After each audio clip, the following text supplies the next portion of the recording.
After 6 weeks in Scottsdale, the Giants' time in the Valley of the Sun is winding down.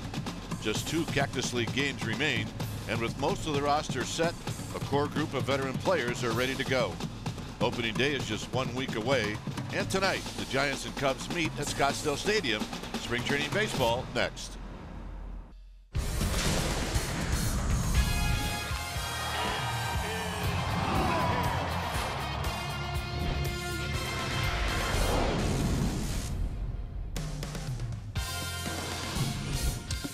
Thursday night baseball here at Scottsdale Stadium as we come to you from the desert. And tonight it's the Cubs and the Giants. Welcome to NBC Sports Bay Area, and it's powered by Xfinity. Hi again, everybody. I'm Dwayne Kuiper. Alongside me is Mike Krukow. Well, the Giants got a little news today they weren't really thrilled about. It may be that Jeff Samardzija is going to be on the shelf for a little while. So what does that mean tonight for Chris Stratton? Well, it takes on a greater importance. Chris Stratton was rumored to be one of 3 guys who were vying for 2 spots in the rotation. Tonight, he takes the ball. He knows he's going to be in that rotation. He's had a good spring so far through 4 starts, a 3.84 ERA, so he'll look to improve upon that. The other story surrounding tonight's ball game is that in the starting lineup tonight, the Giants offensively are likely to have 7 players that will be in the lineup on opening day. They had a great night last night when they got the varsity together. They had a 21-hit, 14-run performance, and they'll look to do the same thing tonight. And we will talk about the Samardzija situation once this game gets going. All right, when we come back, we'll have the lineups and the very first pitch of this game right after this.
Brought to you by Toyota.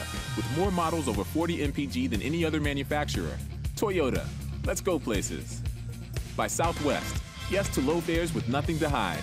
That's transparency. And by Jack in the Box. Come try the new food truck series, featuring 3 new food truck inspired sandwiches. Only at Jack in the Box. All right, back here in the desert, the Giants have taken the field, so let's take a quick look at the Cubs lineup, and it's brought to you by Southwest Airlines. The lineup will go like this. It'll be Zobrist, Bryant, and then Anthony Rizzo. Rizzo will hit third. Contreras, the cleanup hitter, followed by Russell, Hayward, and Javier Baez. Albert Almora Jr., he'll hit eighth and play in center field. And Jose Quintana is going to hit ninth and do the pitching. On the hill tonight for the Giants will be the right-hander Chris Stratton. Stratton, 27 years of age, just a little less than a year of big league experience. 6'2", 210-pounder. And he's had a good spring.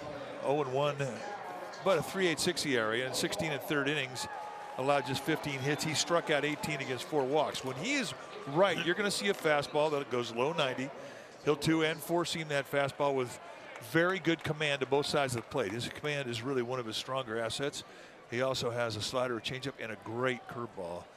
Probably the best curveball in camp from a right-hander. So here we go. The Cubs have won 16 games during the Cactus League. First pitch of the ball game is on its way, and it's tapped to Crawford, and Crawford to Sandoval, who digs it out. And that's how this game gets started. Let's take a look at that Giants defensively. Starting in their outfield from left to right, it's going to be Pence, Jackson, and McCutcheon. Crawford, Longoria will be on the left side of the infield. Panic and Sandoval on the right side. Buster Posey, he'll be in the squad, putting down the signs. So here's Chris Bryant. Sean Ryan is the home plate umpire, and he calls a strike. It's Bryant in the second spot, hitting at 367 with a home run. He's got 3 runs batted in. It's that good curveball that Stratton has. It's one of the best curveballs in baseball.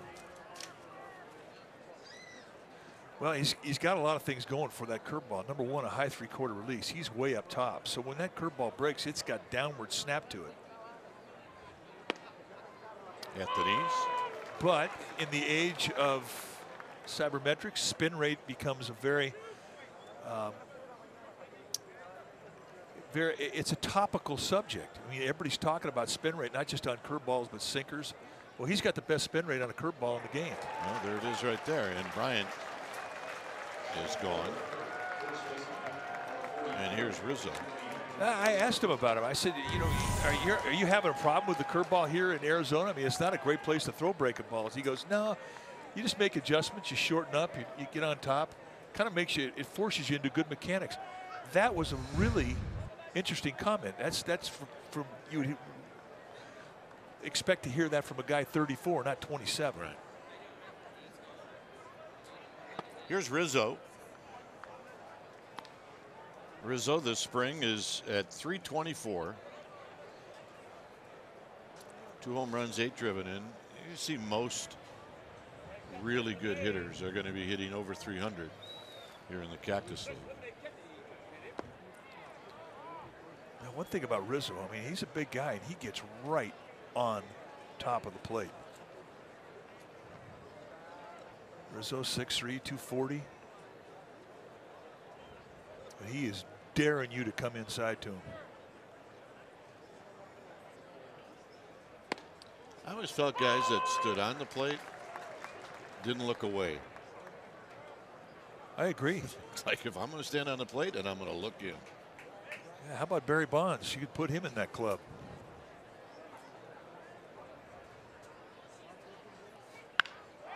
Hit well into left center field. Hunter Pence on the move, and it is off the top of the wall, and Rizzo will have a double. I think he looked like he was sitting on a curveball. You know, I was going to say the same thing. He took the 2-0 fastball, and here comes a breaking ball and a 2-1 count, and that back leg is completely timed to it, an opposite field gapper, and almost knocks it out of here. He was looking for that breaking ball.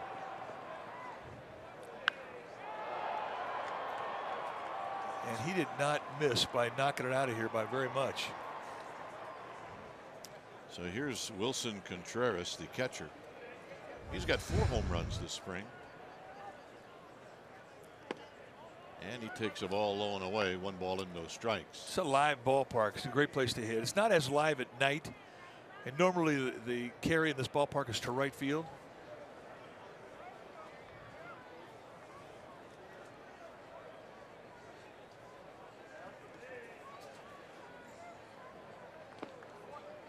Buster Posey with a block, gets 2 balls and no strikes. So Stratton out of the stretch for the first time. He's going to take a little walk, rub up the baseball, and think about this 2-0 pitch to Contreras. He does have a base open.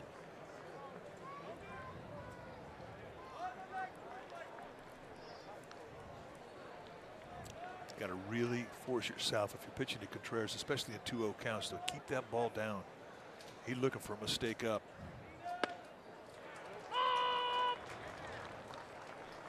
Right on the inside corner. 2 balls and a strike. I mean, Contreras is a guy who he's going to take advantage of a 2-0 count. He takes a fastball on the inside part of the plate. He's telling you he's looking middle away.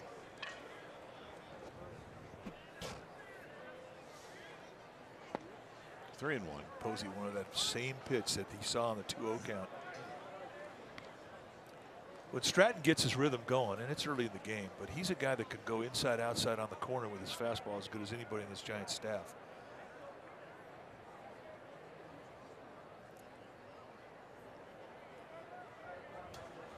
He's got Addison Russell on deck.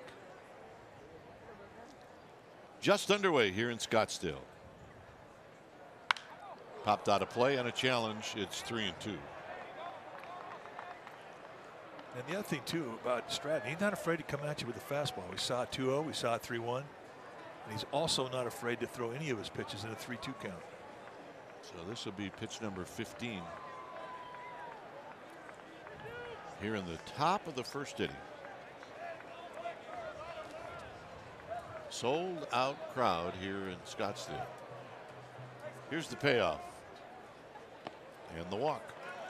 So there was the breaking ball. It winds up being a good at bat from Contreras. Look on Contreras as he will go out of the strike zone, especially down the dirt. There, showing good patience.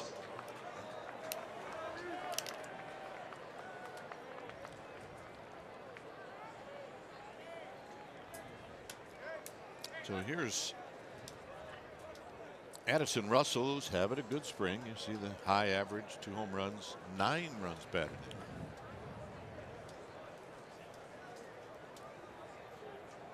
And a base hit on a breaking ball. Jackson gets to it quickly. Here comes Contreras, and the throw home is cut off, and it's 1-0 Chicago.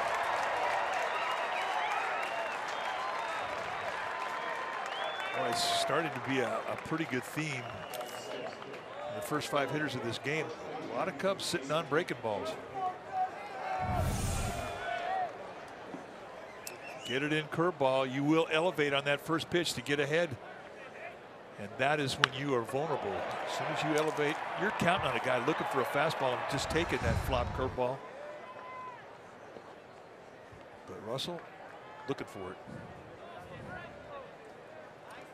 So here's Hayward. Hayward at 216. He's got a home run. He's got 4 runs batted in.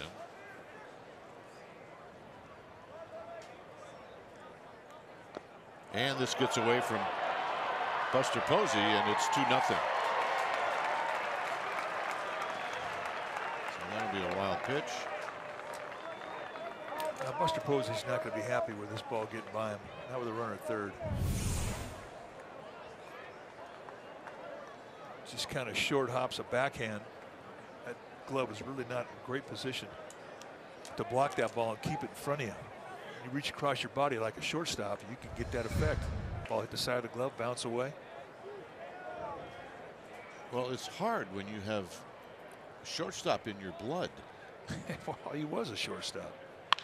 On the ground, and panic, and that'll end the inning. So nice play by Joe Panic. So Panic diving to his right. Great spear. Count on great hands to get you out of a big inning. Giants are coming up.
brought to you by Southwest Airlines. It'll be Austin Jackson in the leadoff spot, followed by Panic, McCutcheon, and then Buster Posey. Evan Longoria will hit 5th, and it's Pence, Crawford, and the Panda. And then Chris Stratton, of course, will hit 9th. On the hill tonight for the Chicago Cubs will be the left-handed veteran Jose Quintana. Quintana, a 6-year vet. He's 29 years of age.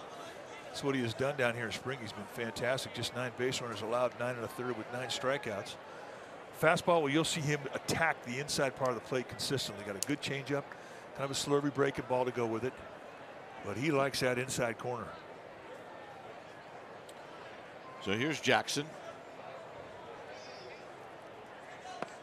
Jackson will take down and in, hitting at .333. He's got 4 runs batted in.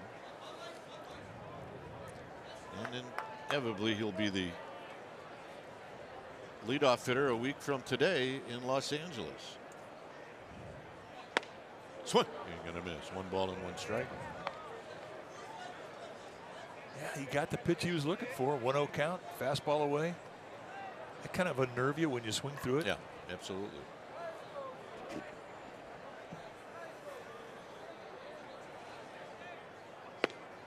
And that's a bit away. Joe Panic on deck, and then McCutcheon. Giants are 12 and 14 in the Cactus League. They have 1 more game left here in the desert. That's tomorrow. Sacramento on Saturday, and then 3 straight games against the A's. Weather is great in the Bay Area right now, but it's a little sketchy for Saturday and Sunday, especially on Saturday night when the Giants are going to be playing in Sacramento. Skied into center field for Almora. And Jackson's retired. Let's take a look at that Cubs defense starting in their outfield from left to right. It'll be Zobrist, Almora, and Hayward. That's your outfield. Russell and Bryan on the left side. Baez and Rizzo on the right side. Wilson Contreras. Help me in the squad, putting down the signs.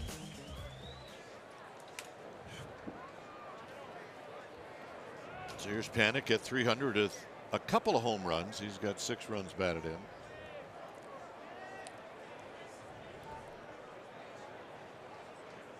And he takes a bit high.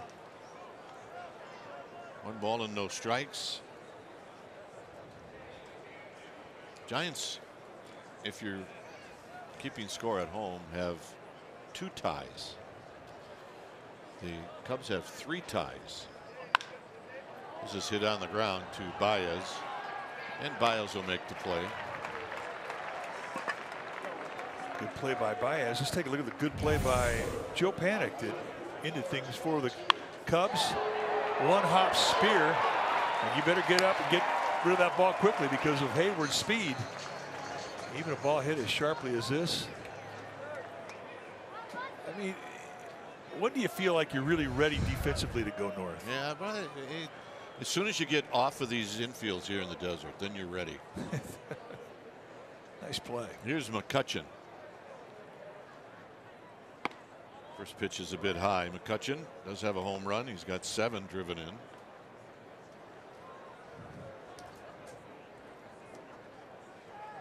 With Buster Posey on deck. Right down Broadway, 1 ball and 1 strike. Bruce Bochy talked earlier in camp about how McCutcheon, Posey, and Longoria, you could interchange all 3 of them in the 3, 4, and 5 spots. There's a swing. Ain't gonna miss. He said, and it probably wouldn't matter, you know, where they hit. A little grimace by McCutcheon. That's the grimace of respect on a good changeup.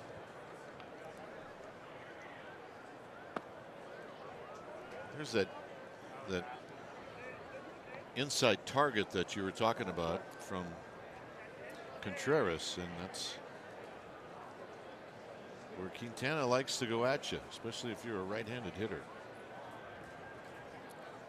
Quintana likely to be the 4th starter in the 5-man rotation of the Cubs. Nope, off the plate, 3-2.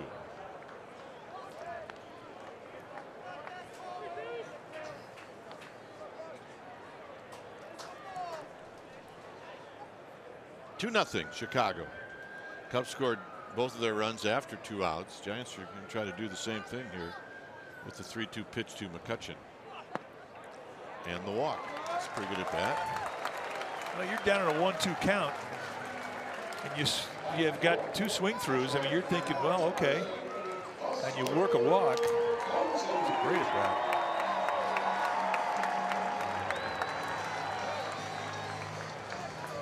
You see the lofty numbers for Buster.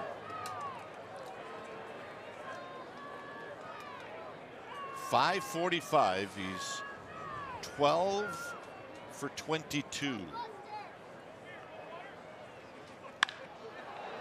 On the ground on the first pitch, and that'll end the inning. Buster really going after the first pitch a lot during the spring. After 1, 2-0 Chicago.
To 50% off and huge doorbuster deals starting now.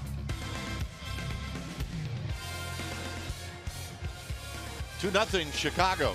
As Javier Baez is going to hit. It'll be Baez, Almora, and Quintana facing Chris Stratton. And the Giants right-hander throws, and there's a swing. Baez always takes a healthy rip. He's got 4 runs batted in and hitting at 320. He flails. He does. On the ground to Longoria. 1 out. Hey, Amy G is here, and we're so happy about that. Amy. I know. I'm happy too, Dwayne. And I'm really happy to talk to Brandon Belt, always. And let's just start with how well the spring training has been going for you guys offensively. 12 current players on the roster are hitting 300 or higher. You're one of them. What kind of confidence boost does that give you guys going into the regular season? You know, it's definitely a confidence booster. I mean, those spring training and the regular season are definitely 2 different animals. And you're going to be facing big league guys all the time during the regular season, obviously. But, you know, just to kind of get in our comfort zone and get the rhythm and timing and to go out there and see the ball drop in for base hits definitely does help, you know, kind of boost your confidence a little bit going into the regular season. Opening day 1 week away. At this point in spring training, guys are ready to roll. But this has been a long wait for you after last year's concussion. How anxious are you to get going? Super anxious. And, you know, it was kind of that way all off season. You know, an extra 2 months of off season. So I was just ready to get out here, ready to get on the field, ready to see some balls come at me, ready to step up to the plate and see the pitcher throw a ball. you know, once I was able to kind of check off all those boxes, I kind of just felt normal again, and you know, was ready to get back out there and just play some baseball. We were all happy to hear you say that you were feeling good. Bruce Bochy talking about a box he wants to check off tomorrow. He's going to put you in left field, Buster at first base to get you guys some playing time. He said it just gives him some depth, some options. How do you feel about that switch, and are you ready to go anytime we need you to go out there? Yeah, absolutely. I feel great about it. You know, obviously I love playing first base. I spend a lot of time working over there, but I feel completely comfortable out in left field. You know, it's a little bit different playing left field in San Francisco just because that wind kind of grabs it sometimes, but I feel confident, you know, that I can go out there and catch some fly balls for sure. Okay, so really quickly, guys, when I interviewed Brandon earlier in February, you had a huge beard, which I would refer to as Grizzly Adams. Maybe Wolverine makes more sense to your generation, but you have some news. You're going to become a daddy, so you had to shave the beard, huh? Yeah, I got rid of it. It was kind of getting on my nerves, a little bit too high maintenance. Didn't want to fix it every morning, but yeah, I felt like I needed to look more professional since I'm going to have 2 kids now. So I think I want it back, though. I want the beard back. I shaved it. I need it back. All right, it's coming back. And a baby's coming in July for the belts. We're going to go to break and come back with more spring training baseball with your SF Giants.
San Francisco Giants may not be reproduced or retransmitted in any form, and the accounts and descriptions of this game may not be disseminated without the express written consent of the San Francisco Giants Baseball Club, LLC.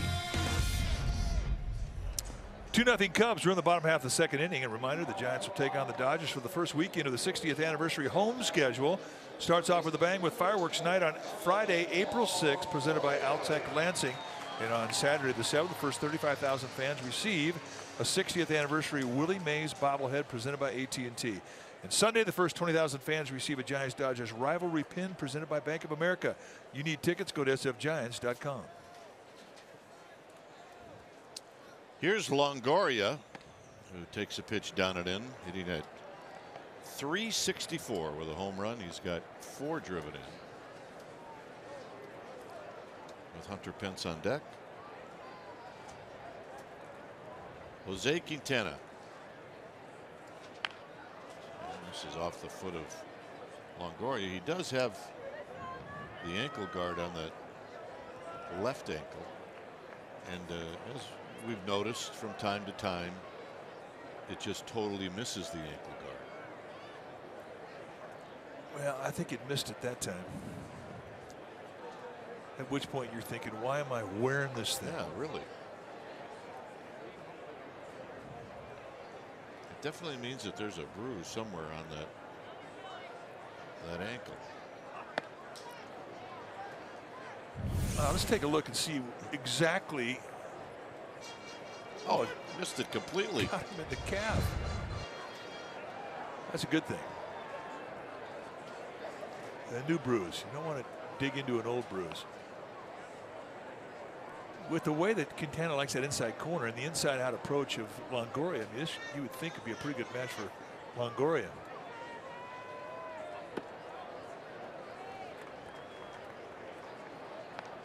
Watch Longoria take his batting practice. Boy, he really works the right side of the field. Yeah, he swings a lot like Buster Posey does going to right. Very similar.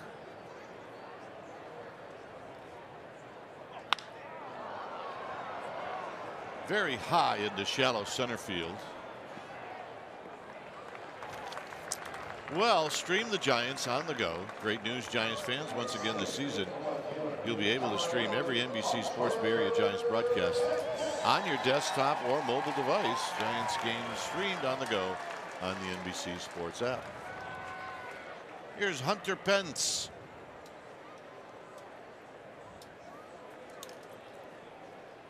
Hunter Pence, 268, a couple of home runs, 8 driven in. Remember, he started out the spring 1 for 19.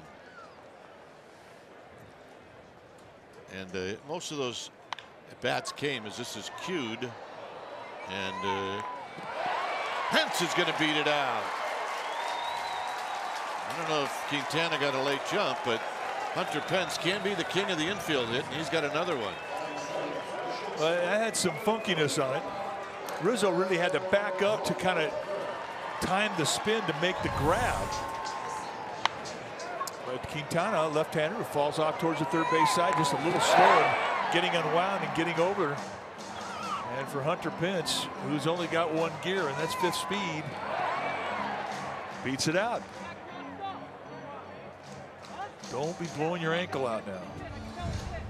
Yeah, exactly.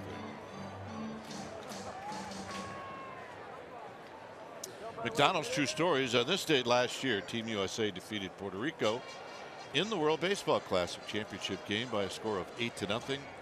Brandon Crawford recorded a 2-run single in the top of the 7th. And for the tournament, Crawford was 10 for 26, a triple and 3 doubles, and played flawless, if not terrific, defense.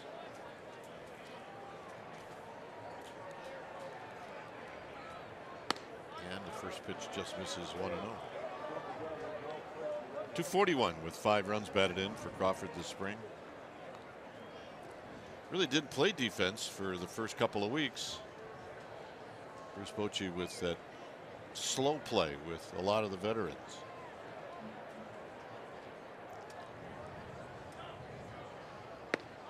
And that hits the corner. 1 ball and 1 strike. With Crawford, the concern is the arm. I mean, his arm is strong, but he likes to have a lot of controlled throws when he first gets down to spring training. He doesn't want to have to deal with off-balance throws from different angles, which shortstops and any infielder for that matter will make on a routine basis. You just want to get controlled throws and get that strength up.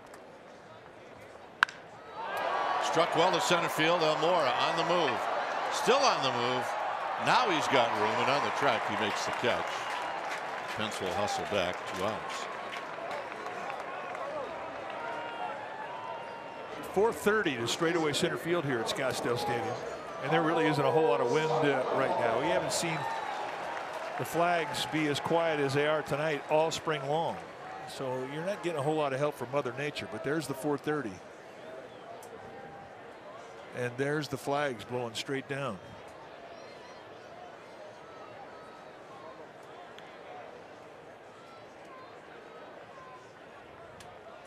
Here's Sandoval. Sandoval hitting right-handed. Of all the hitters in this line, in these lineups for both teams, Sandoval's got the most RBIs. He's got 14 this spring.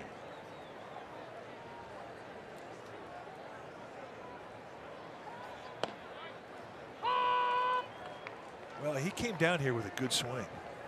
From both sides. From both sides, and then that's the emphasis.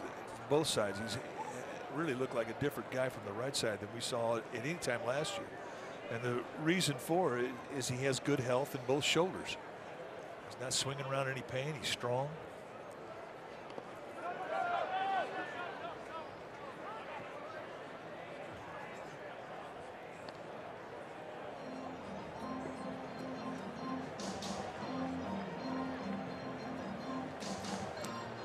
Sandoval takes a look at Ron Wotus. We're in the second inning, 2-0 Cubs.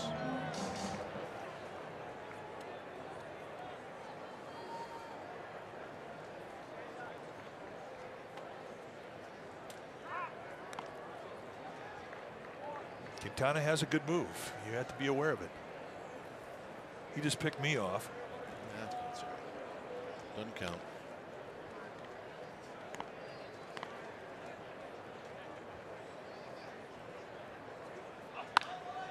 Out of play into the parking lot. It's 1 ball and 2 strikes. Great crowd tonight. I guess you would expect that. Giants fans travel very well, and they didn't have to travel. And Cubs fans travel extremely well, and they always have. Even when the Cubs weren't winning, they would travel well.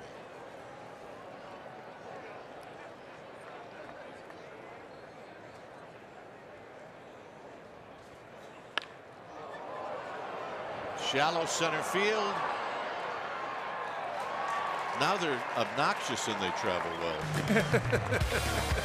2-0 Chicago.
Aggressive, accessible, experienced tax attorneys. Call Moskowitz LLP at 888-TAX-DEAL. Here at Scottsdale Stadium, it's a 2-0 lead for the Chicago Cubs. And it'll be Zobrist to lead things off. Zobrist rolled out to Crawford to open up the ball game. And here he rolls one to Sandoval, who's going to grab it and go to the bag, and Zobrist has retired. 2 at-bats, 2 pitches. Hey, Xfinity X1 customers will say, show me the San Francisco Giants. They say it into their X1 voice remote, and they get live stats on their TV. Change the way you experience TV with Xfinity X1. Here's Bryant. Bryant struck out on a curveball in the first inning. Here he takes a fastball for a called strike. Yep, brought his glove. His son brought his glove. He's a catcher. They're ready. And that's hit off the end of the bat foul. It's 0-2. They are ready.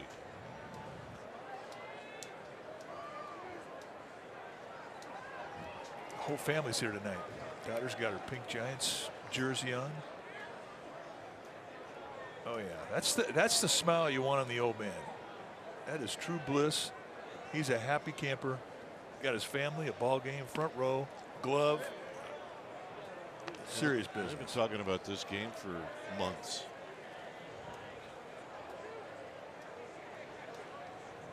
One and two to Chris Bryant with Anthony Rizzo on deck. And tight, 2-2. Straight changeup. First one he's throwing. This time he faced Bryant. He struck him out on a curveball. Good one. Mr. Posey mixing it up. You won't see Stratton shake Posey off. Very seldom will it happen. Got him again with another curveball.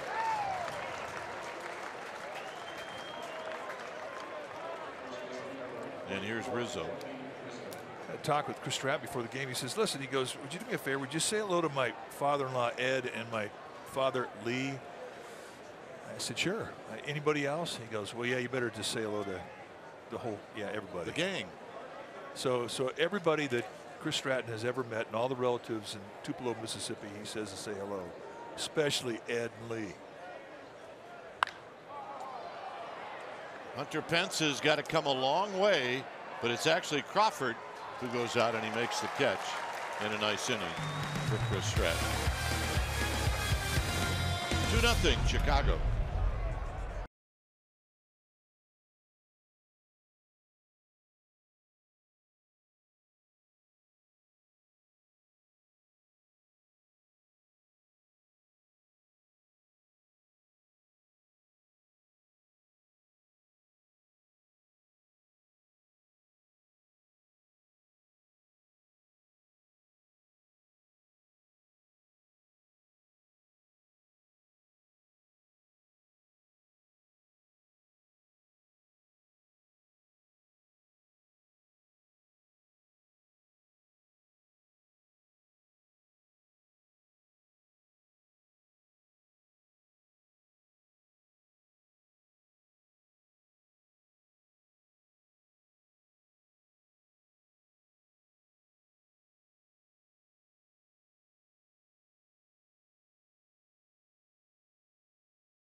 Your Northern California Ford dealers, August 1st of last year, Fenway Park, and Austin Jackson takes away a home run from Hanley Ramirez, and he said the thing that he's most proud of is that he landed on his feet. That is our smart play, brought to you by your Northern California Ford dealers. Welcome to San Francisco, Austin Jackson. That was a nice play. Showed his basketball skills, of which he was very, very good at. Coming out of high school, as here's Stratton who takes the strike at the knees.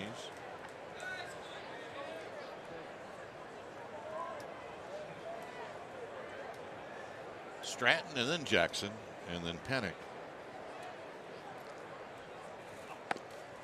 1 ball and 1 strike.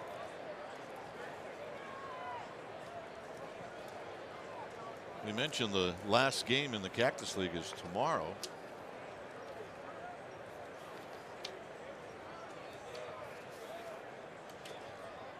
Breaking ball misses. I think he may have crossed up Wilson Contreras there. Pretty good breaking ball. I mean, there's a late break to it, but to me, like Contreras was looking for something else. It's rare you cross somebody up with nobody on base, especially in spring training. With the pitcher hitting. There's a strike. Tomorrow Bumgarner will pitch. Mike and John will do that game on KNTV. 1 o'clock.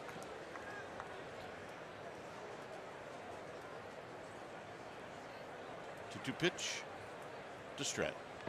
3-2. Hey, Stratton is not a great hitter. He gets to a 3-2 count, gets 6 pitches at least out of an opposing hitter or opposing pitcher. That's a great at bat.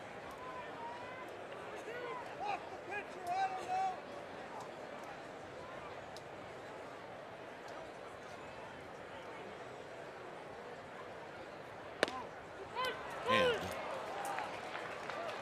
he got him. Semi-great at bat. Now there's the look at the Austin Jackson catch last year in Fenway Park, and look at that.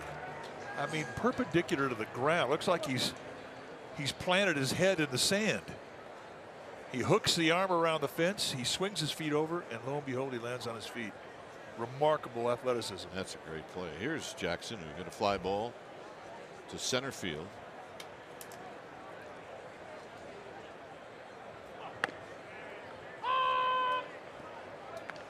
It was great. We had the NBC Sports Bay Area banquet last weekend, or a couple weekends ago, and he was one of the speakers. He was fantastic, and he talked about that play. Pitch in the dirt. It's 0-2. And he was very honest when asked, did you watch that play a lot? He goes, oh yeah, I watched it like 40 times the first night. That was fun.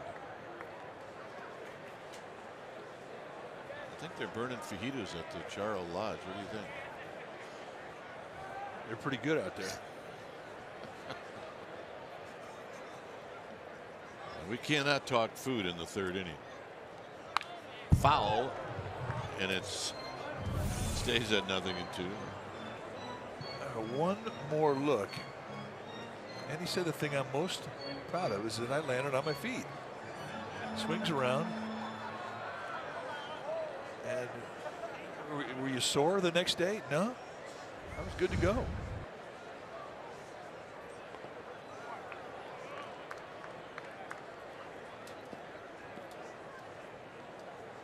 I mean, you never know when this game's going to smile on you, and he'll take that play with him the rest of his life. Oh, absolutely.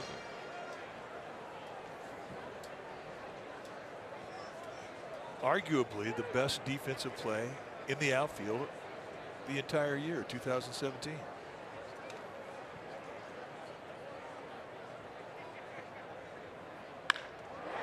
And a base hit for Jackson. Nice at bat, fighting out of an 0-2 hole.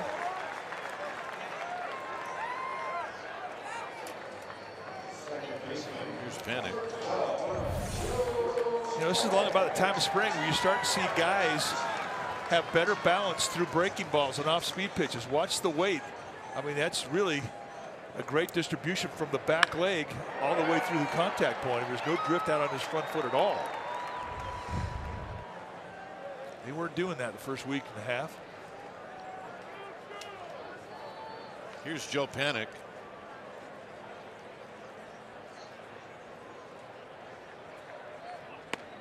Strike at the knees. Panic rolled out to the second baseman Baez.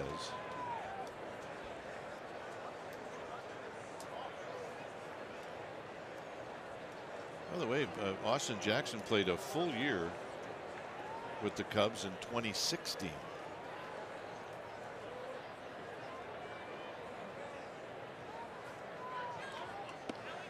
Well, that was a good year to play for the Cubs. Yeah, I think it was. Actually, that's not true. He played with the Cubs in parts of 2015. He was with the other Chicago team in 2016. There are 2 teams in Chicago, which I just found out, obviously. 1 ball and 1 strike to Panic. They do try to ignore one another.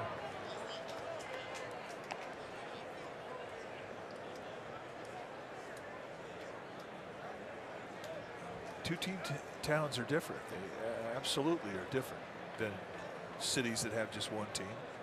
You're always aware what the other team is doing. Always.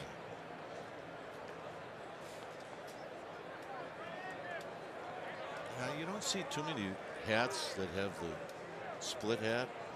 The SF and the A's. You don't see too many of the Chicago fans with those hats. Never. I've never seen the split hat there. On the ground towards the hole. Russell on the backhand. That's one. And the relay is late in the dirt.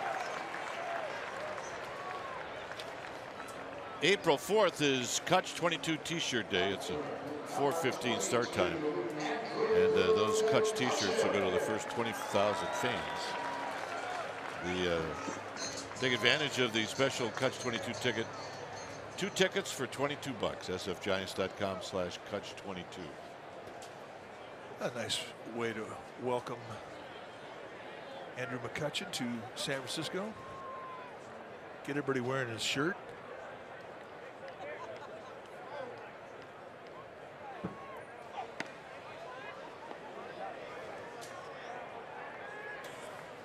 So here's Kutch 22.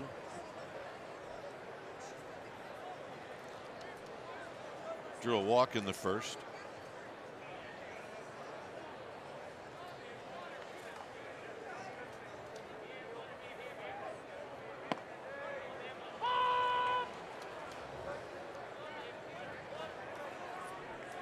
One ball and 1 strike. Buster Posey's on deck.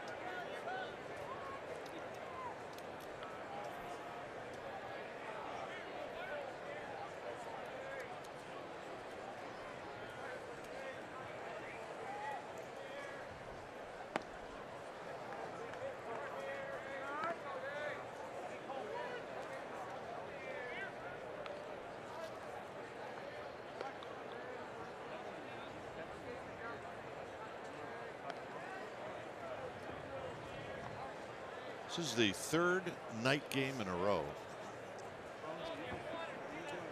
This is the most night games I've ever seen in spring We training. would go through spring training without having any night games. Well, old Scottsdale Stadium didn't have lights. Well, that was a problem. There's a base hit to right field. So here's Buster. Nice opposite field approach there for. So you think that was the reason? Well, it's all by design. Well, it's better for TV, obviously. That's how you beat a fastball with cut. If you're hitting from the right side, the guy throwing it from the left side, you think right field. It's one of those boxes you want to check off if you're a hitter. Being able to have an at bat where you think opposite field and execute. Buster Posey saw 1 pitch and rolled out to short in the 2nd inning.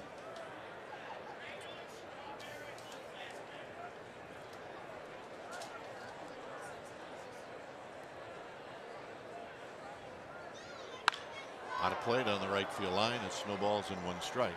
He is not waiting around. He is not. And I don't know. And we'll probably ask him if this is a spring training approach or if this is an all-season approach.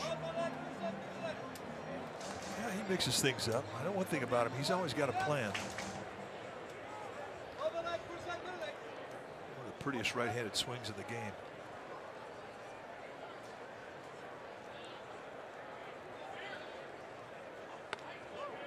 I mean, it's going to be fun watching Longoria, McCutchen, Posey, because they all employ the inside-out swing, and they're all very good hitting the inside pitch.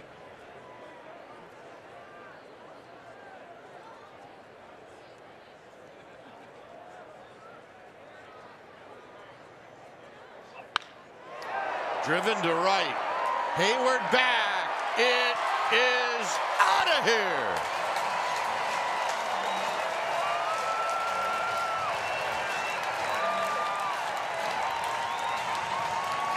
Well, 1 swing of the bat. Buster Posey gives the Giants the lead. With a guy throwing cut from the left side, thinking opposite field is exactly what he went up there to do. Ball drifted out on the outside corner. Didn't try to pull it. Went with the location and just popped it out of here. Beautiful.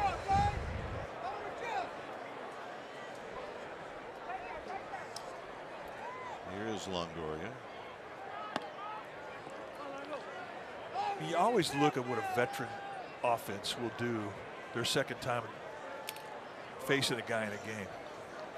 All right, first at bats, reconnaissance, that's your knowledge. Now you come in and you apply it.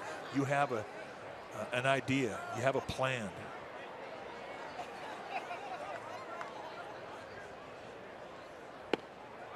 At the knees.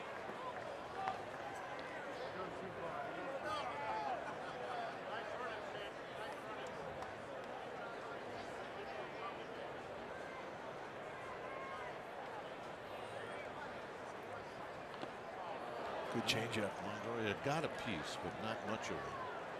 It's a constant dialogue going up and down that dugout.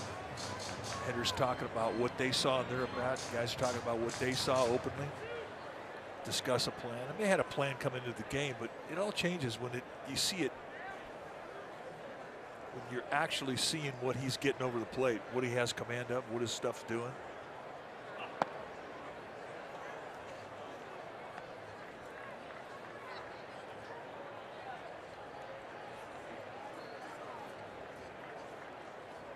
And then when you get the pitch you're looking for, you want to take advantage of it. In the dirt. Good pitch, good take. So it goes to 3-2. He saved that big curveball for that 2-strike opportunity. He knew he had a chance to go out of the strike zone, hoping that Longoria would chase.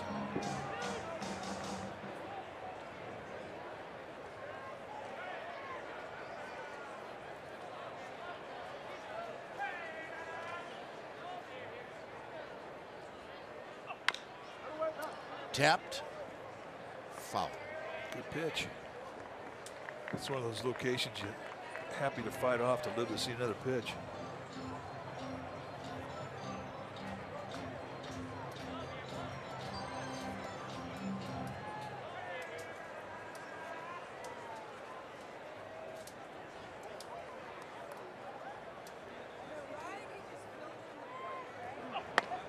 And the walk. Good at bat. What's the other box you like to check off if you're a hitter? Knowledge of the strike zone.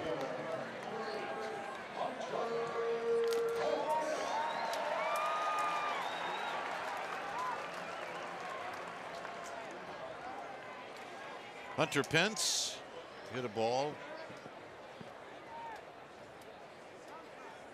off the end of the bat to Rizzo, and Hunter Pence beat Quintana to the bag. This will be pitch number 56, and it's tapped to Bryant, and that'll end the inning. So one swing of the bat, and Buster Posey goes opposite field. It's bye-bye baby, and it's 3-2. Giants will be back.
As we head to the fourth, Wilson Contreras, it'll be Contreras, Russell, and then Hayward. And another curveball, and Contreras hammers it down the left field line, and he has got a double. And let's check in with Amy G. All right, gentlemen, this is going to take some getting used to say Bam Bam the bench coach. It's a new role for you this year, and I do want to get to that. But first, I want to get to the news of the day, and that was the announcement that Jeff Samardzija is dealing with a shoulder injury. He's undergoing an MRI. We're awaiting results. But can you talk about, Ruspochi's saying, you know, we have some internal options. That's a big deal because that means you guys have depth, and that's something that you guys needed to fix in the offseason. Yeah, right. So we brought guys in like Derek Holland and even Derek Rodriguez that pitched a great game last night to give us that depth in case something happens to our main guys. And, you know, we always end up using one or two of those guys to fill in. You know, last year we had people filling in for Baum and for Cueto. So you always bring people in just in case. And in this case, if Jeff is going to be down for a while, then we have options that we can fill. You know, you're never going to fill in for him all the way through because he threw 20 innings for us last year and punched out a bunch of guys, didn't walk anybody. So it's hard to replace, but you know, you have a serviceable guy that can do the job. Okay, so let's talk about your new role. Now, the last time I asked Bam Bam about this was before spring training, of which you run now. This is your gig, and I know you were able to lean on Ron Wotus a little bit, who had it for so many years.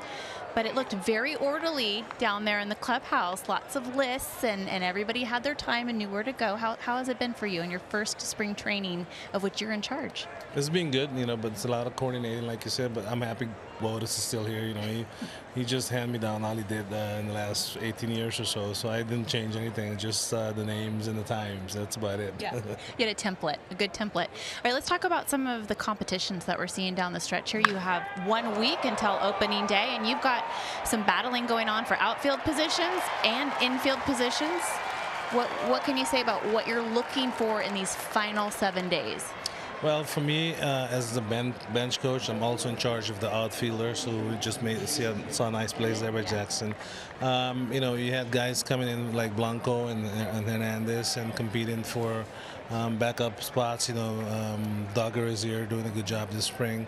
And then you have the main guys, Pence, McCutcheon, and Jackson, who made that nice play just now. So those guys are pretty much set. You know, we just got to make sure that now if you're taking 13 pitchers or 12 pitchers, you know, to make sure we take the right guy as the backup in the outfield. And also in the infield, you know, we had guys like Andres Blanco, who has a lot of time in the big leagues, Josh Rutledge, time. Also Tomlinson, who we know here, has done a great job battling for that backup spot in the infield. Pablo Sandoval has had a great spring.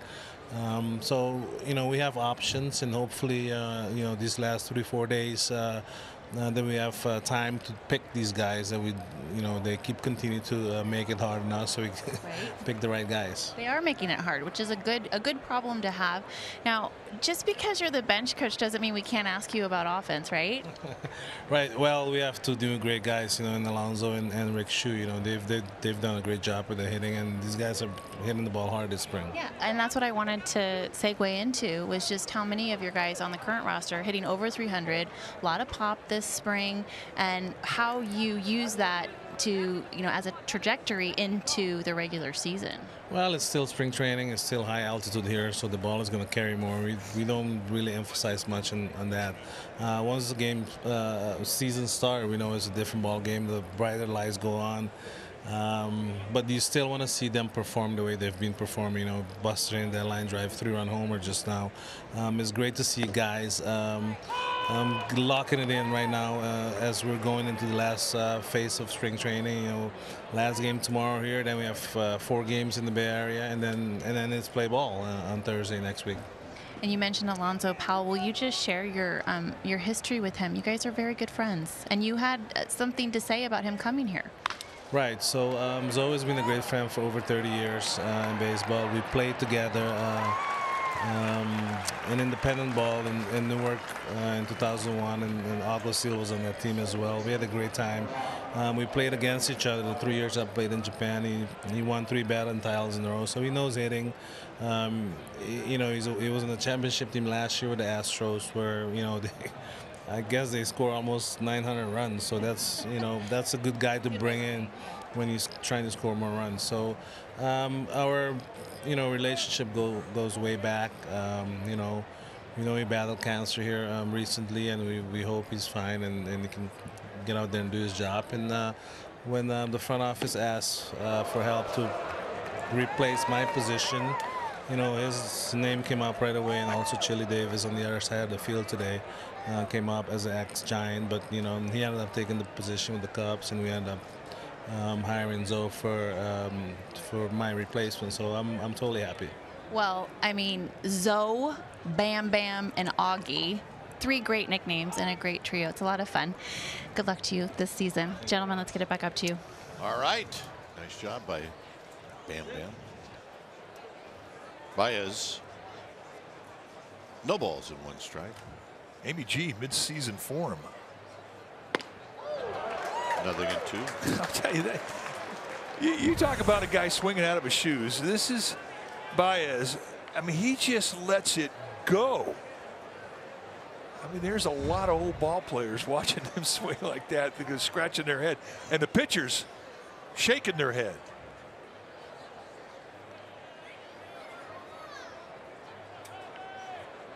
But as long as we've seen this kid at the big league level, that's how he goes about it.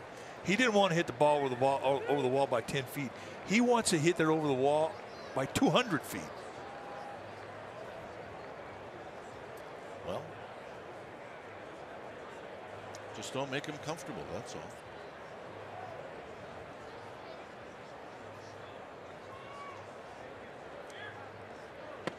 And that'll end the inning. 2 swings and misses and a take, and the Giants lead 3-2.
Basketball championships. There's 12 games on Friday and Saturday, and here's what NBC Sports Bay Area, NBC Sports California, and Bay Area. The tournament is to determine the best high school basketball teams in the state. So this is what you got. Circle 1, Circle 2, Circle 3, the schools that you may be associated with, and check it out. 2018 CIF High School Basketball Championship.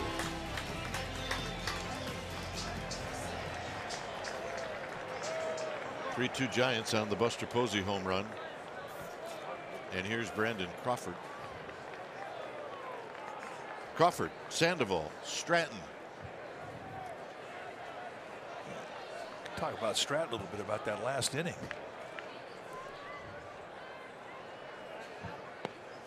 Man, there's a strike at the knees. Not every inning is equal in the eyes of a pitching coach or a manager. When you have a 3-2 game and your team just gave you a 1-run lead, you go out in the next inning, give up a leadoff double, and then you don't allow that guy to score, and you wind up striking out the guy for the 3rd out. That's a good inning. Yep. No swing. 1 ball and 1 strike. Yep, Bruce Bochy is going to like that.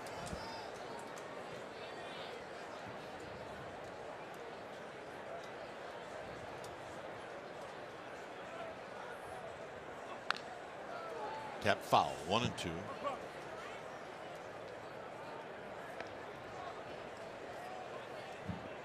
I think it's great to look to our right, and John Miller and Dave Fleming are here.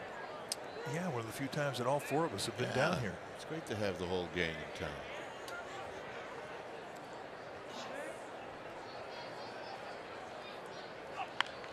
Crawford gets jammed and pops it out of play. There they are.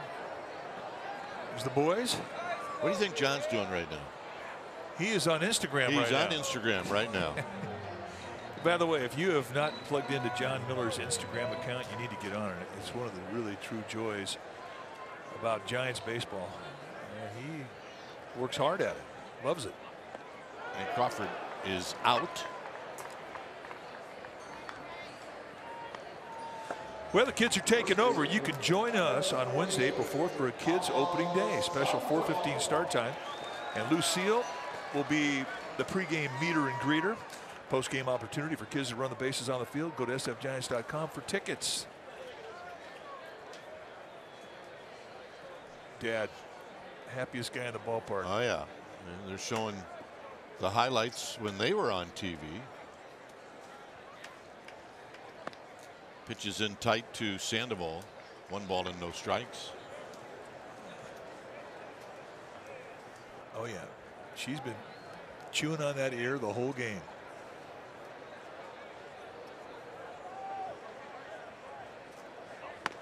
Sandoval takes a strike. It's really great to see how a little girl will manipulate her father.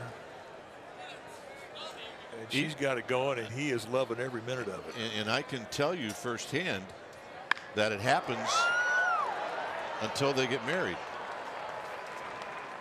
Right to the wedding. No. Give her time. They're newlyweds. When your daughter gets married, do you hand the debt to her husband? No. You simply hand him her hand and walk out the back door of the church and sign the check. Oh, money well spent. It's a great tradition. Yeah, it won't be long. He'll be writing a check. Here's Stratton.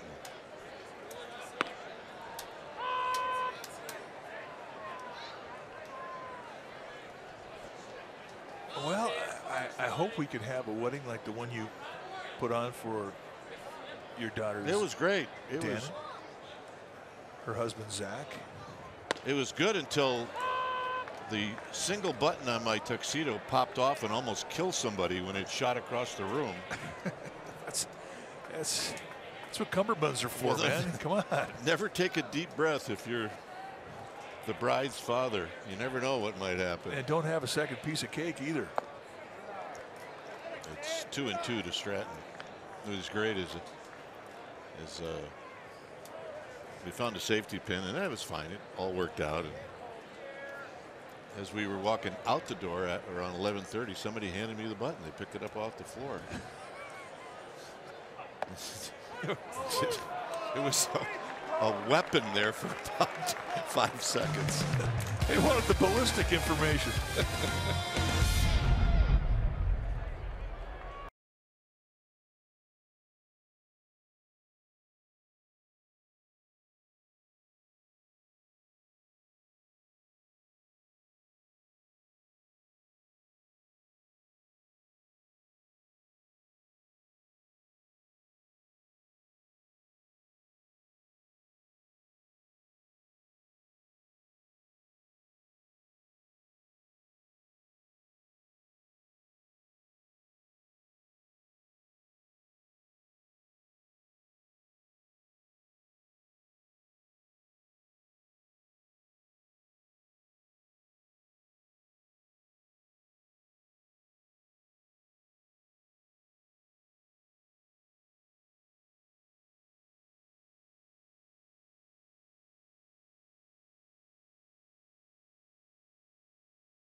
Go to skills.com on your phone. Download and win now.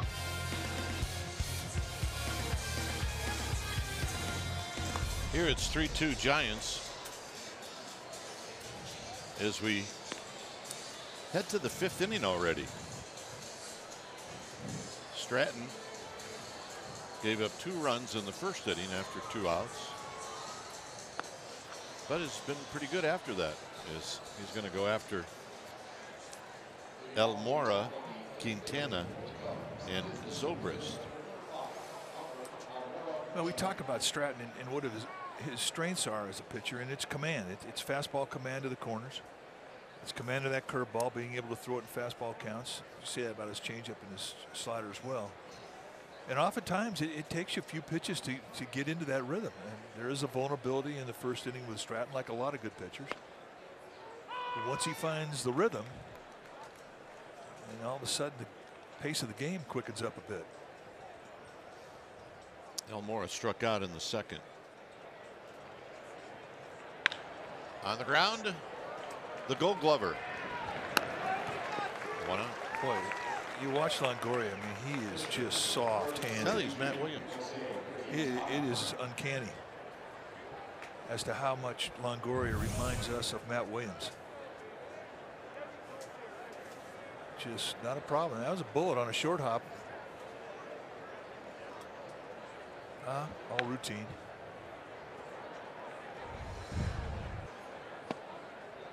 Here's Quintana, who takes a strike.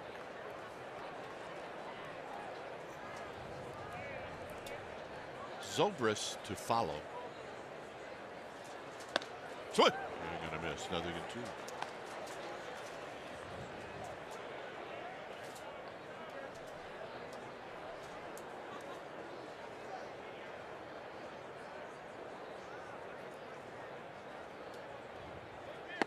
And he got him. 6 strikeouts. Here's Zobrist. I think Quintana's up there looking for a breaking ball on an 0-2 count. That ball was in his glove before he fired the trigger. That's a guy that spent a lot of time in the American League. And he did. Zobrist looks at a strike. Couple of ground balls. 1 to Crawford and 1 to Sandoval.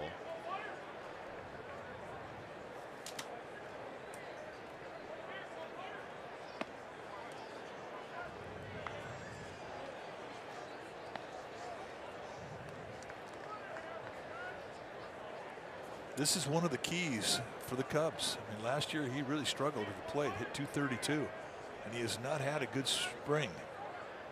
They need to get Zobrist going. Yeah, he was deadly against the Giants in that postseason in 2016. Seemed like every time you didn't want Zobrist coming up, he was coming up.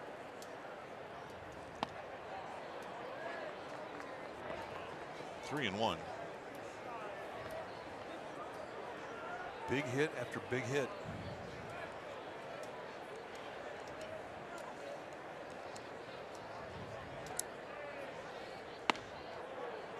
He's not missing by much, but that's the second walk issue.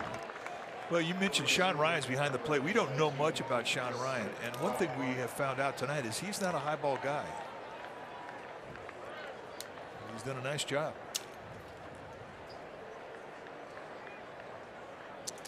Well, Bryant has not been able to figure out Stanton.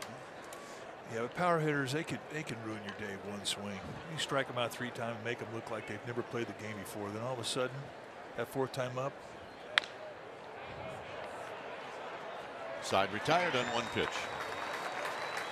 All right, for the Giants, they got the top of the order coming up. It's 3-2 San Francisco.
markets.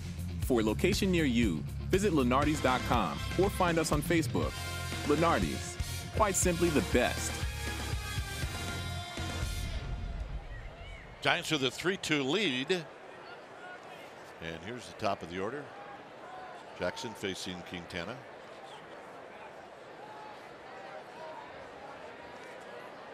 Jackson with a line drive single up the middle in the third.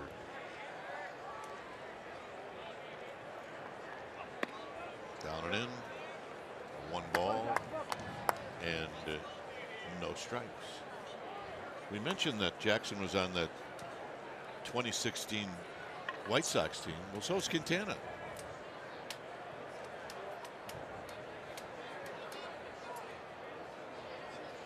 So what does that mean? Well, it means that they do know each other. Also means that Jackson watched a lot of Quintana from center field. But when it comes down to a competition between hitters and pitchers that are teammates, it's hard to even figure who's got the advantage. I didn't like pitching against former teammates, especially guys I liked, because it was hard to pitch inside. Guys I didn't like, I didn't care. I hit them. The guys who I hung out with and had to pitch against, that was tough.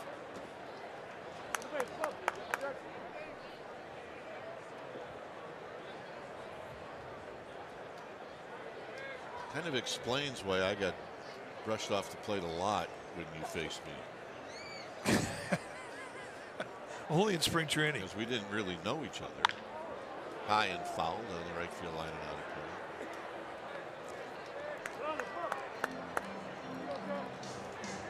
That was the lucky fan. Commando, no glove. Didn't spill a drop. Joe Panik on deck, and then McCutchen.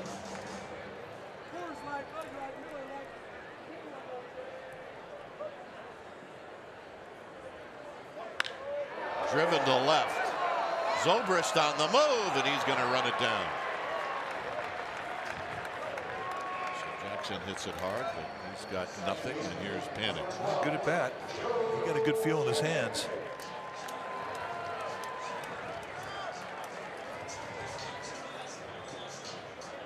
Ryan Court is replaced Bryant, so Court's now at third. Shouldn't see too many changes. This is the time of the spring when guys start to go the distance. Panik takes a strike. So Panik 0 for 2. Both pitchers have really shown a nice command of their stuff tonight. Made a lot of good corner location pitches with their fastball.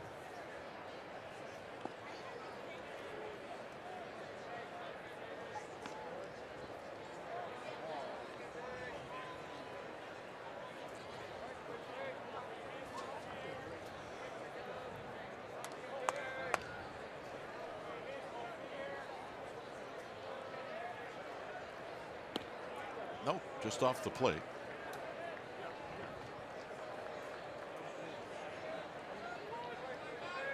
Beautiful night. It's been really kind of an odd spring. It was very cool the first couple of weeks of spring training. Okay, today's the first day it hit 90. Yeah. Base hit for Panik. Hayward, the Gold Glover, will track it down, hold Panik to a single, and here's McCutchen.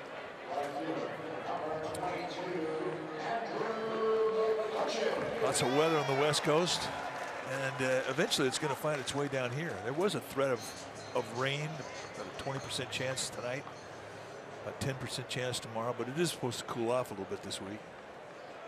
Giants, one more day. They leave Arizona tomorrow, and they head north.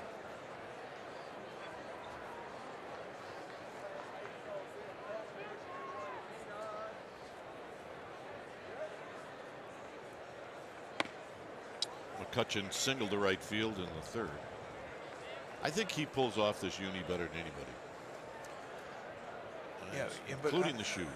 I think it's impossible for him to screw up a uniform. He walked by today. I said, you know, you look pretty good in that unit. But I said, you look pretty good in the other one, too. He said, yes, I did. And a base hit to right center field. Hayward's going to cut it off. This throw will be cut off. And McCutcheon's 2 for 2.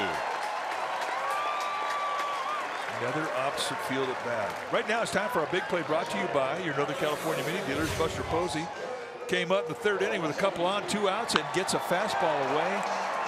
Looking to go to right field, the whole at bat, and he pulls it off. So Buster Posey hits a second home run of spring, a 3-run shot. That's our mini big play, brought to you by Northern California Mini Dealers.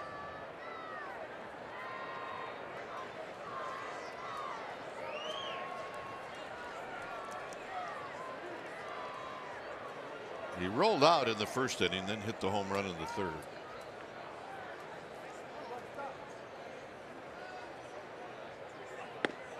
And right down the middle for a strike.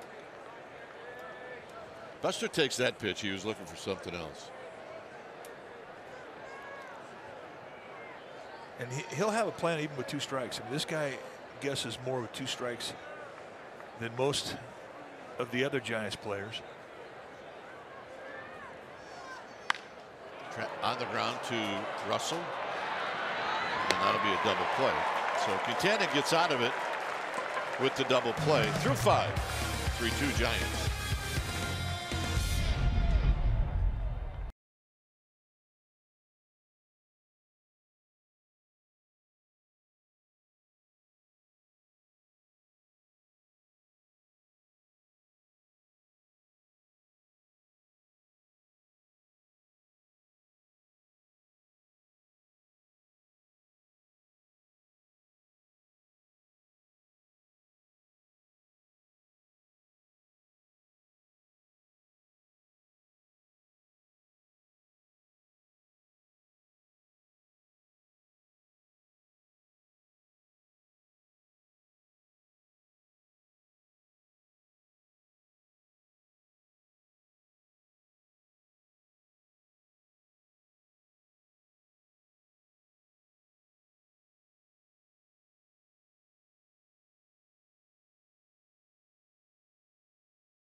Recipient of the 2018 Barney Nugent Award is given in recognition of the player in his first big league camp, whose performance and dedication in spring training best exemplifies the San Francisco Giants spirit. It's a very coveted award, and with me now is Chris Shaw. This worked out so well, and it's what makes it extra special, Chris, is it's actually voted on by players, coaches, and trainers. So you're kind of popular.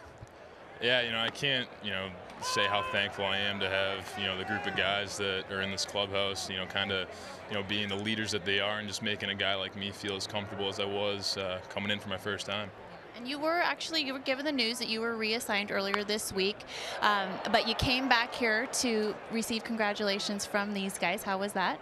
It was really cool. I got the call to come in early. Wasn't really sure what was going on, and came in, and the guys were just so great. Congratulated me, and it's such a good feeling to be able to see how good the guys are.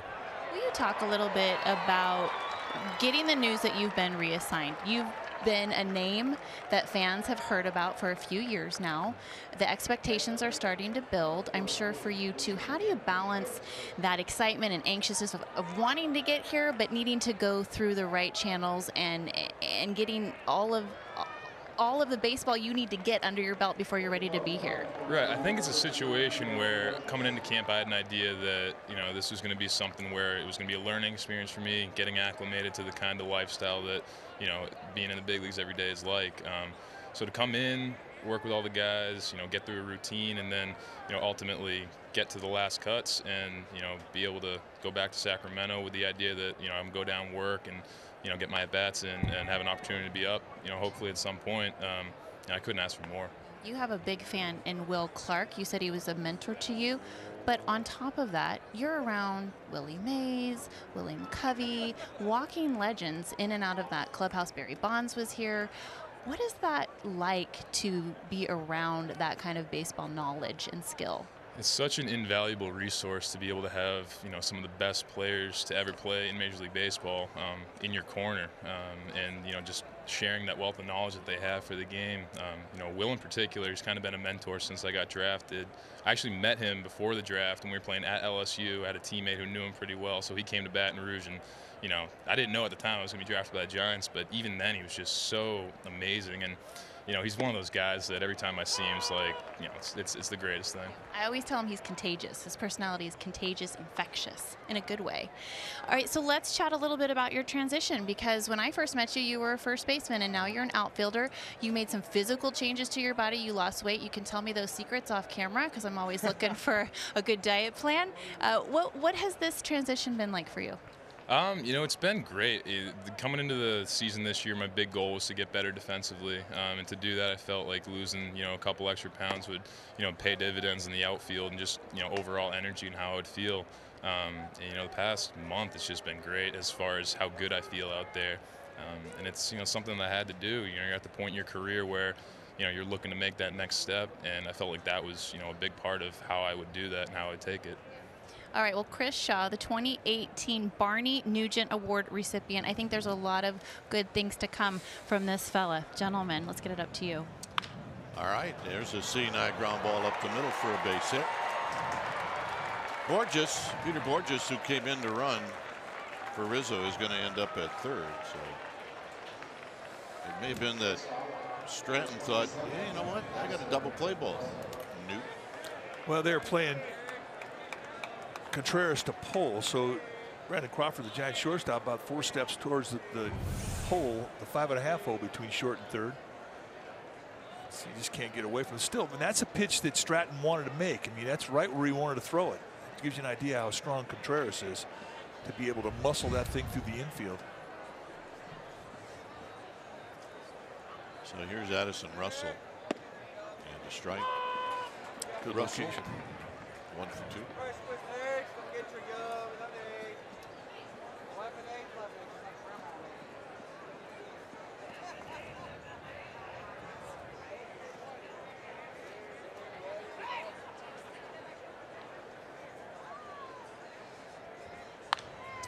Out of play on a 93-mile-an-hour fastball.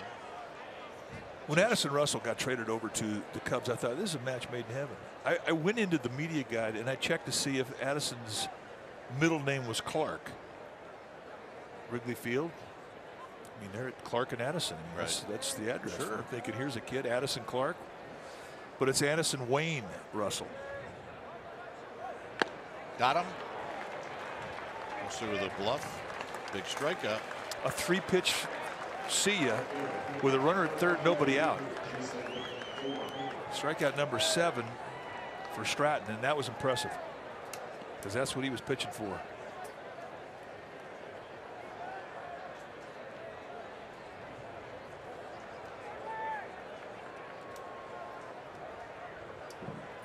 Here's Hayward. He's bounced out and he's going to pop up into center field.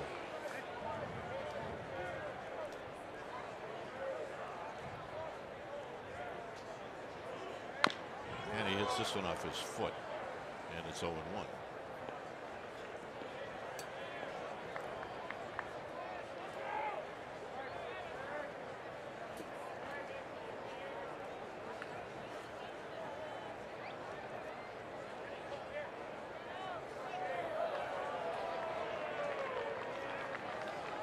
Hayward, and he's really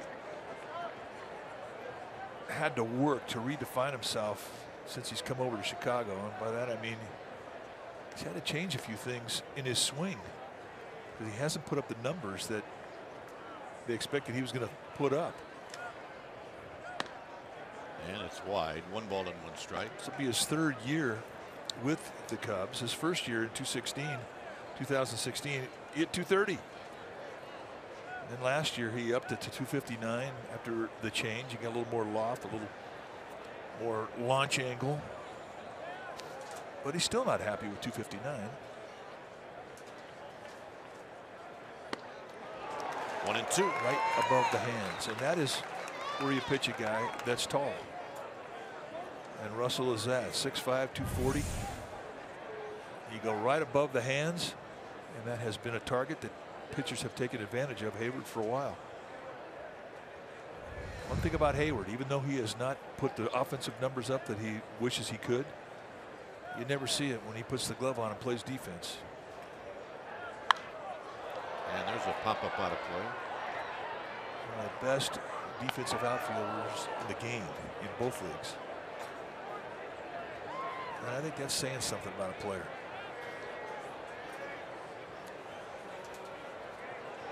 Best year offensively, 2012 with the Braves. He had 27 homers, 82 RBIs. And he has not come close to those numbers since.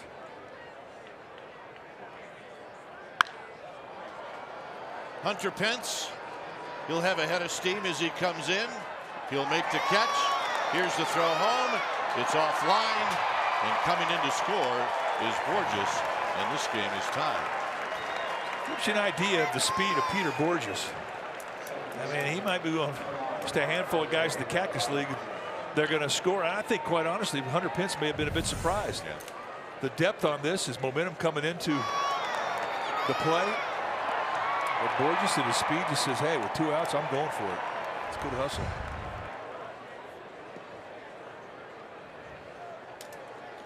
So here's Baez. That's a kind of a play that if it happens during the regular season, Jason Hayward's going to buy Peter Borges dinner because he just got him an RBI.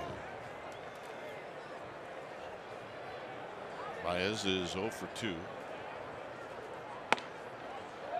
the first pitch is high. Pitch count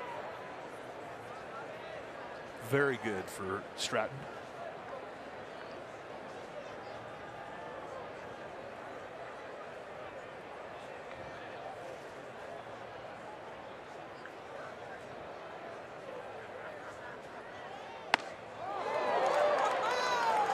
Right above the hands.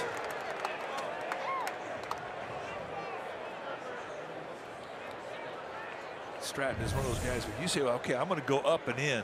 I mean, he's going to get it there. I mean, he's a dart thrower with the 93, 91 mile an hour fastball. Occasionally he'll hit mid-90s, 94, 95. But it's what he can do with it and how he can locate it.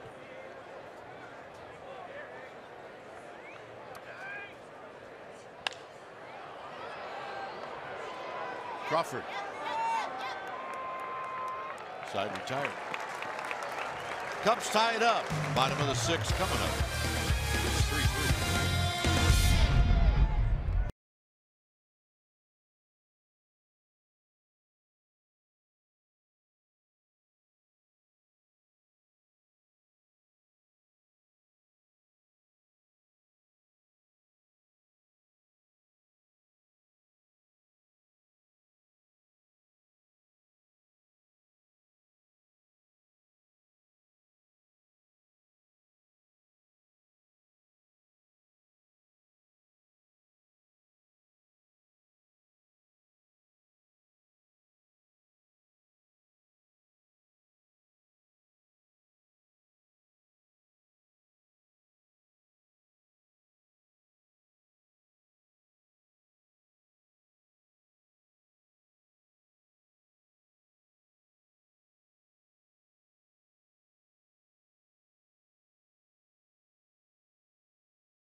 Company.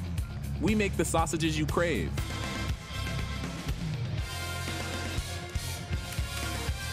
It's a 3-3 ball game as we go to the Giants' half of the 6th inning.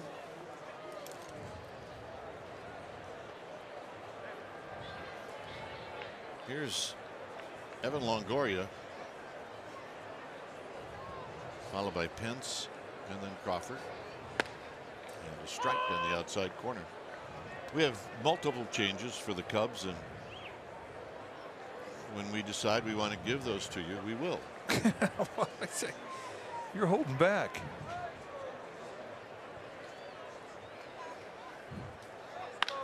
And a base hit to left field. Borges will track it down, and that's a leadoff single for Longoria. All right, here's your changes. You just saw Borges. Freeman is now at short. Machine is now at second.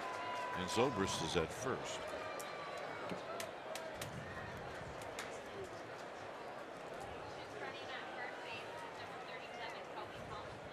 So Tomlinson is going to pinch run.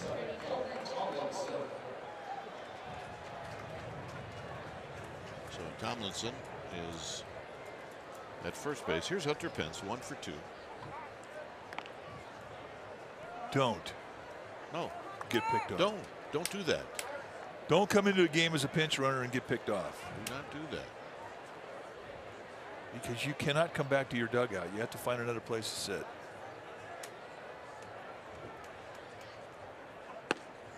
There's a strike.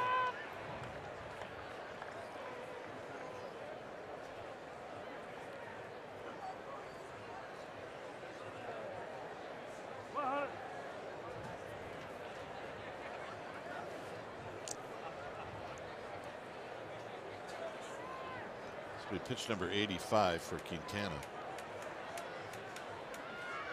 Instead, he got him. I think Zobrist tagged Tomlinson on the helmet, so he did not listen to Mike's advice. Well, that's not the look you want from your manager, but it does give you an idea of how good the move of Quintana is. That's a good pickoff.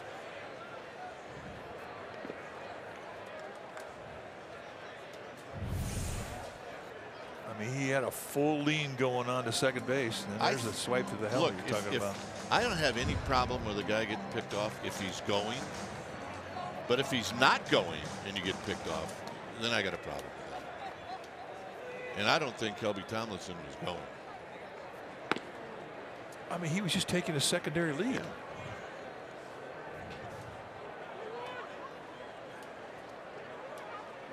It's hard to find a friend.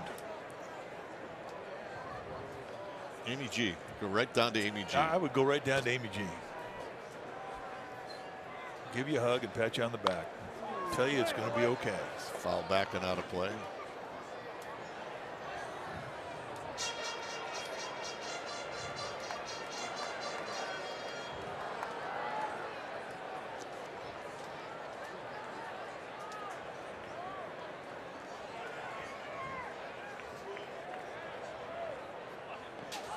Pence waves out a pitch, and he'll be thrown out.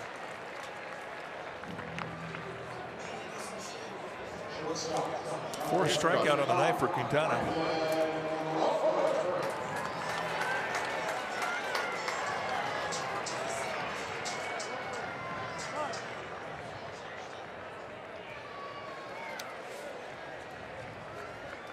Here's Crawford.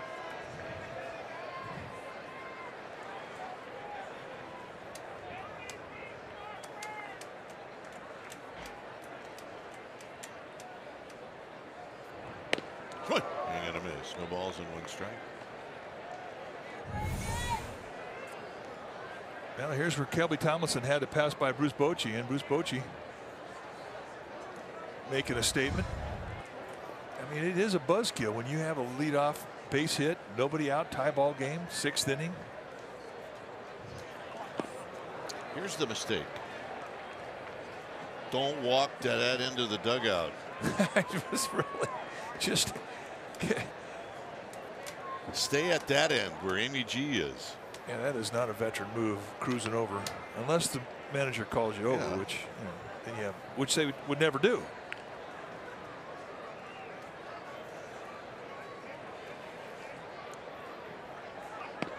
Strike 3 call, and that'll end the inning.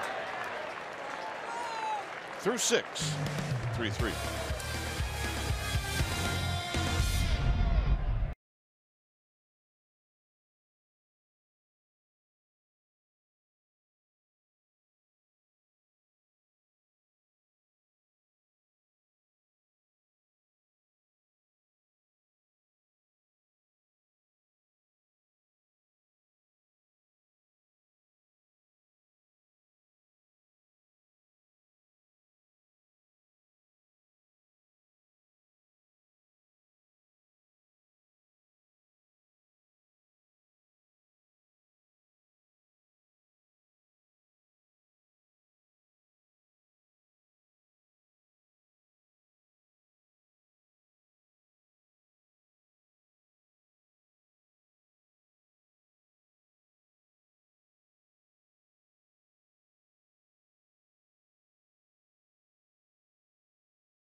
Friday to 10, your favorite college night at AT&T Park.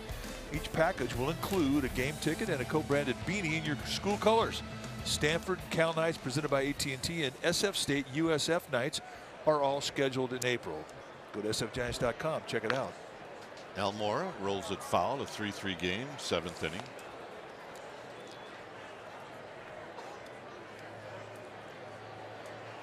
Tomlinson and Rutledge now on the left side of the diamond. So Longoria, Crawford out, and that'll be a base hit.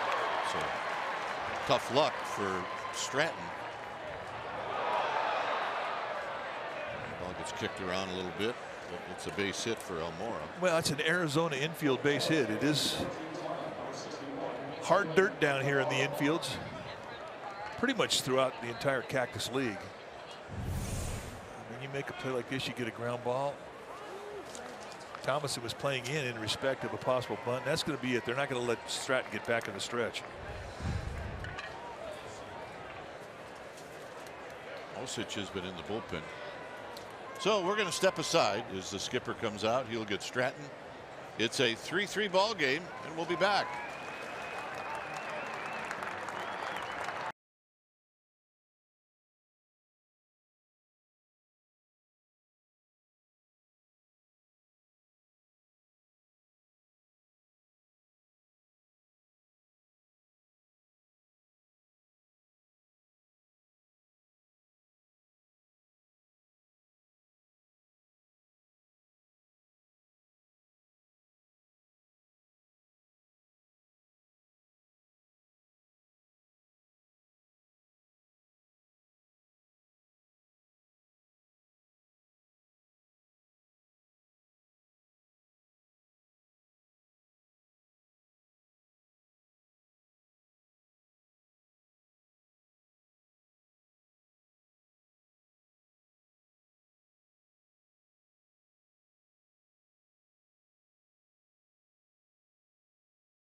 by Toyota.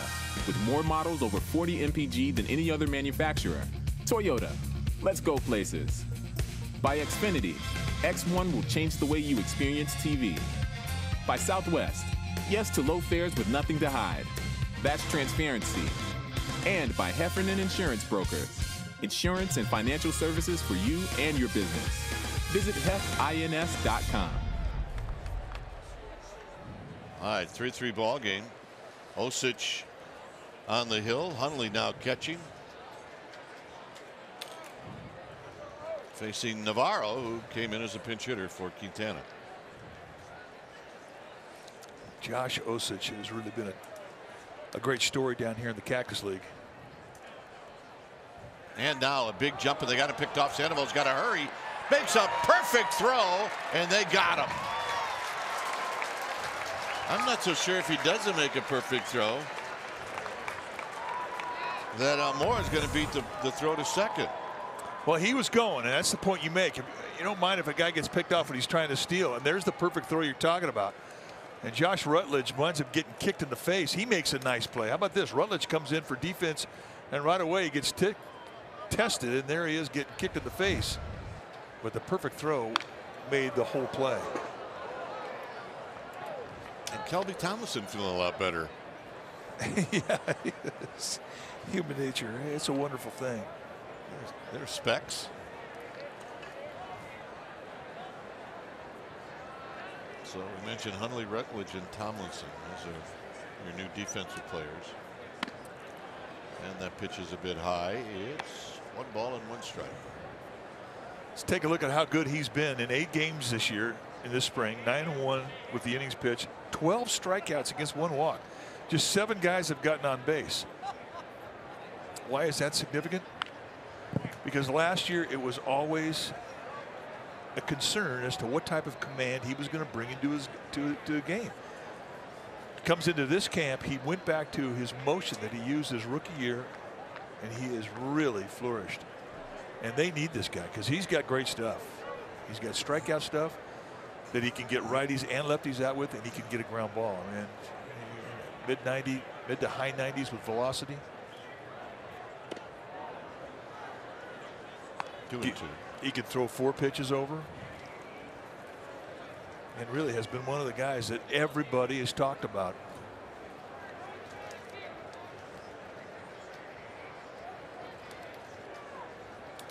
And oh yeah, he's got a good pickoff move.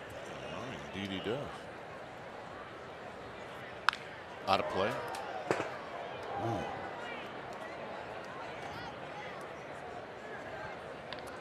Efren Navarro just missed it.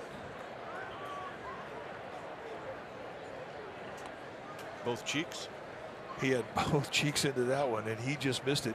There's a face that hitters have that they make when they just miss a pitch, and it's universal.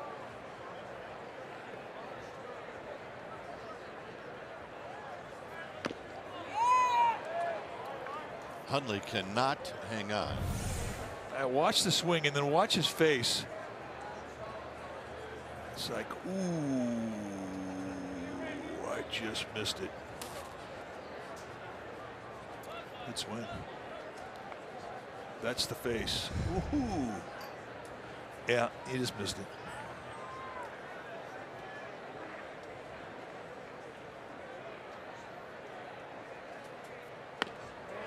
Got him. And I'll tell you another thing. Pitchers can see that face. So you can highly motivate a pitcher when you drop that face on a pitch you just missed. And slider for Osich. See ya. Grab some pine, meat. Here's Zobrist.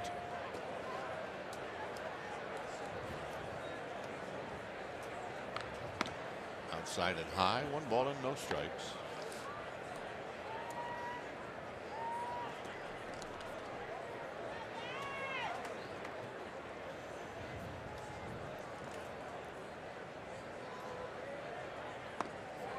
Check swing. No. So they have a high school kid now umpiring over at first.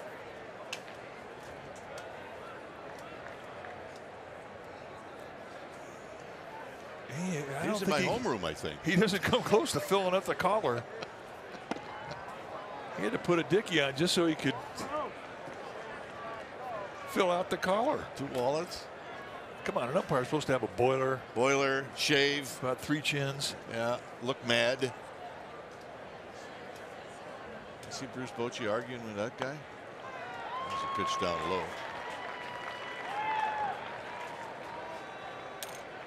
You know what?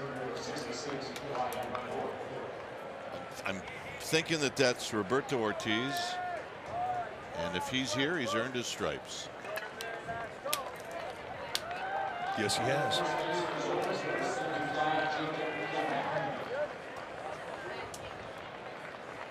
Not just players that have to earn their stripes to get here. Umpires pay an incredible price to get here. They've earned it. Hanneman is pinch running.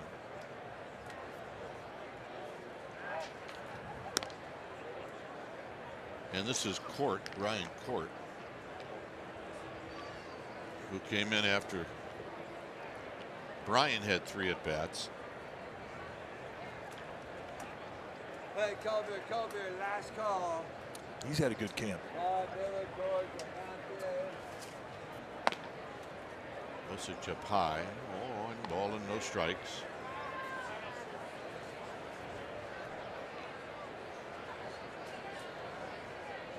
Borges is on deck.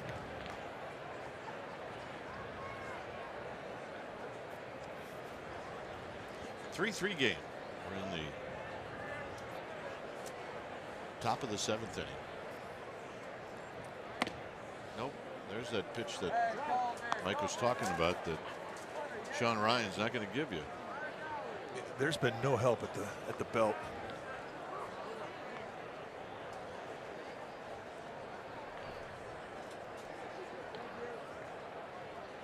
So with Ryan Court in the driver's seat, a 2-0 count, this is a chance for him to let out some shaft. Let He it had rip. 10 home runs last year in Pawtucket.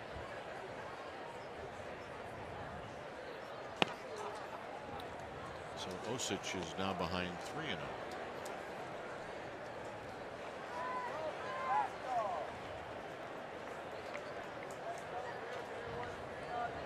A 2-out walk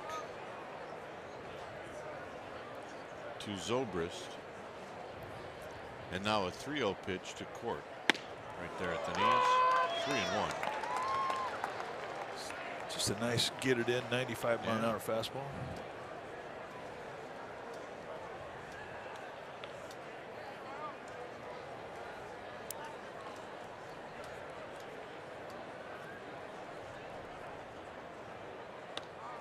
And the walk. So here's Borges. As we mentioned all spring long, he had 12 strikeouts against 1 walk, and now he's got 2 tonight. And they've come with 2 outs.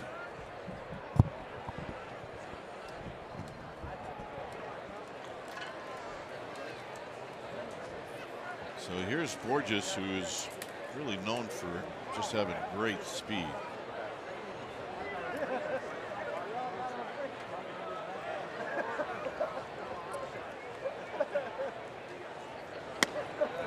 First pitch strike, and it's 0-1. Borges was one of those guys that was kind of out there in limbo as a free agent. And he's the kind of guy that can really help you out a lot of ways, especially with defense. I mean, he can go get him in the outfield.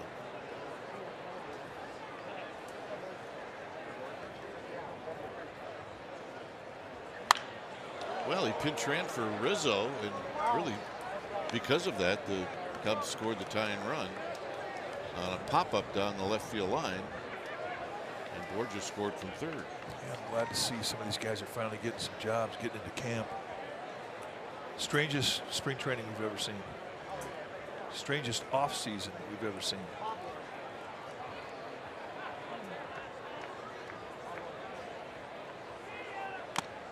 And that'll end the inning.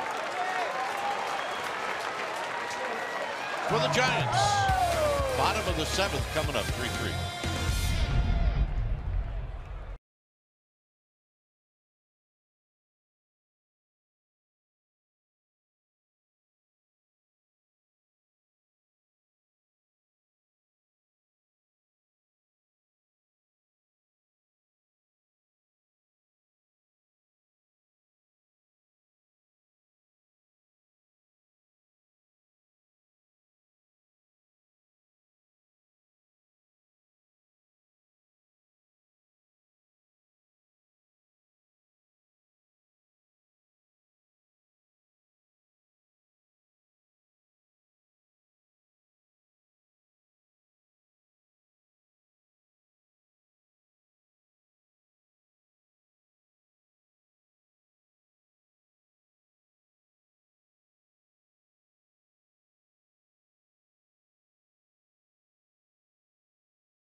Toyota dealer through through 6.5 complete innings. No, 6.5 innings.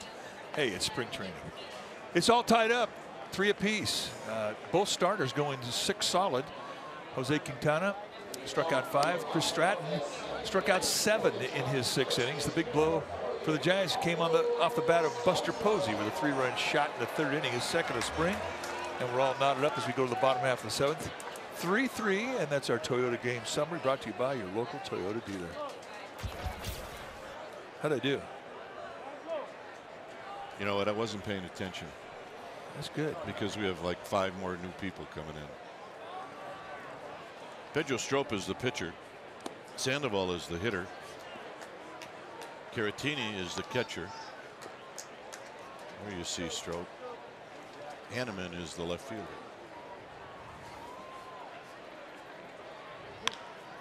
Pop-up might be playable. And it is playable, and a nice play by Court.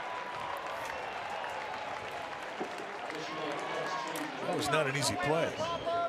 It was not. Here's Hundley. Did Borges go to center field? Borges went to center field. All right, I'm with you now.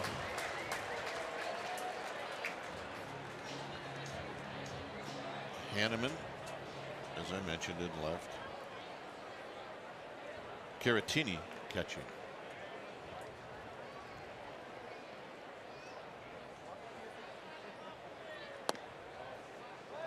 Navarro at first base. Nick Hundley's had a great spring with the bat. A lot of hits to the opposite side of the field, the right field.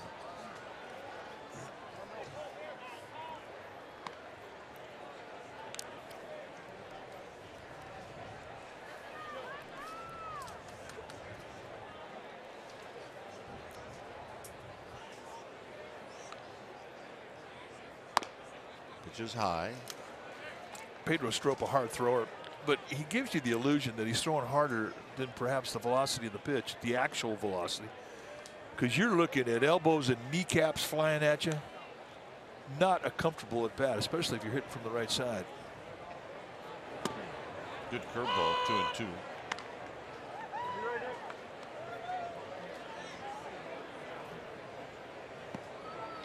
Austin Jackson is on deck. It's a 3-3 game here in the 7th. Good pitch.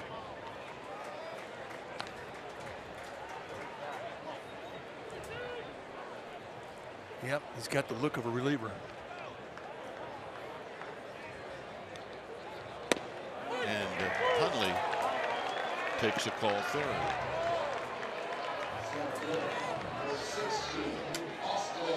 Warriors Hawks tomorrow at 7:30.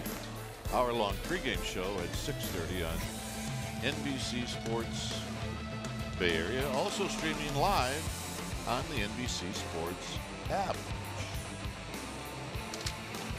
Hawks. Warriors trying to get healthy. Health. It's the key to success. Boy, Health. Is it ever? Keep your great players out there healthy. You got a chance. 0-1 to Jackson. Jackson, little bloop to right. Hayward's coming in, and he'll make the sliding catch, and that'll end the inning. Through 7, it remains 3-3.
in the game.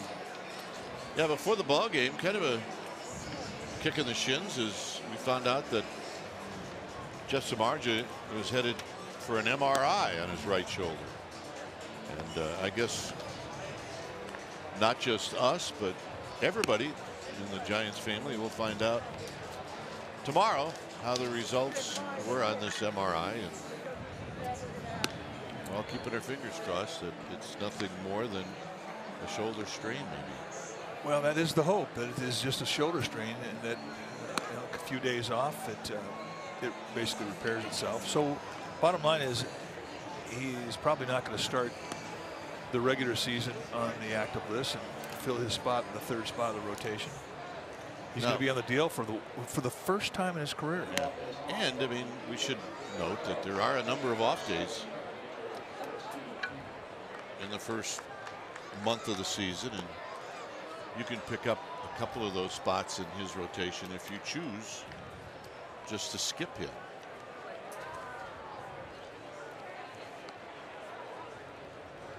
That's really the history of the Giants is they don't like to do that. Here's Melanson as he's in the pitch. Well, good numbers. It says he's been in 3 games. He's actually been in more. He's had a couple of B game type of appearances, but he's been very good in 3 innings. Just 1 hit allowed, no walks, a couple strikeouts. Caratini is the hitter.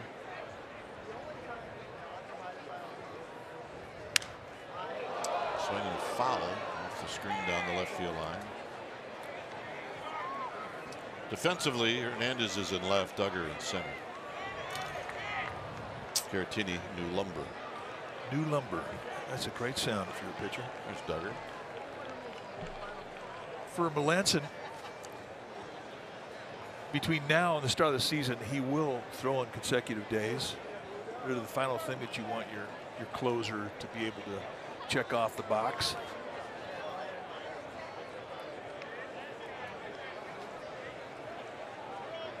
Talk about health earlier. I mean, this is a guy who went through some health problems last year, had an off-season surgery. He's back here in camp, throwing the ball well again.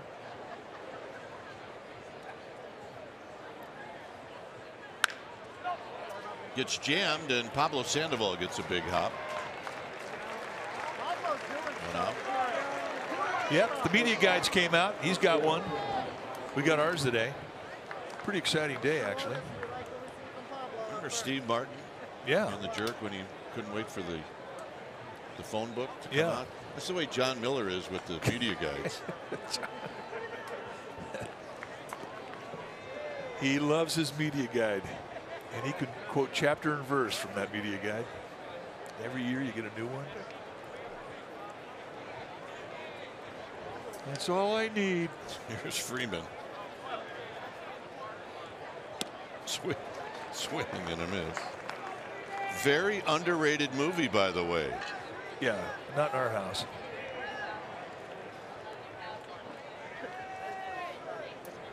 I think my favorite line in that movie is cans. He hates those cans.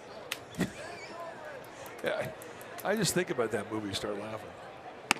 Swing and a miss, nothing in 2.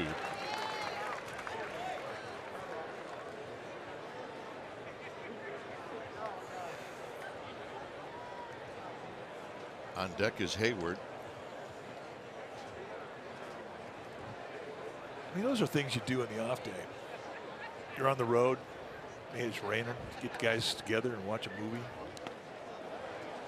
We had one year we watched Scarface, and the deal was you had to have a sip every time there was a cuss word. That was not a good idea. We lasted about 20 minutes. Especially not a good idea during a rain delay. Well, not a rain delay. They're talking about an off day when it was raining outside. Couldn't play golf or couldn't go anywhere. So you have to be careful of the game you play.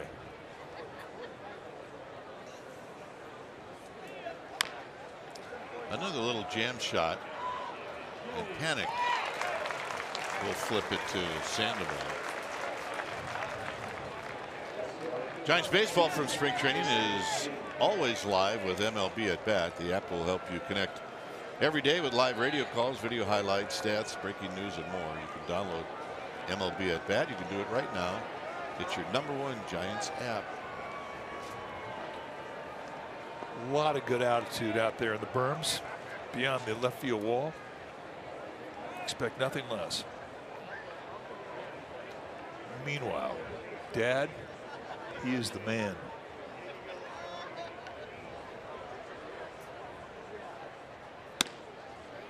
And a called strike. When Melanson's going good, this is what you're going to see. You're going to see a lot of ground balls, and they're not going to be hit hard.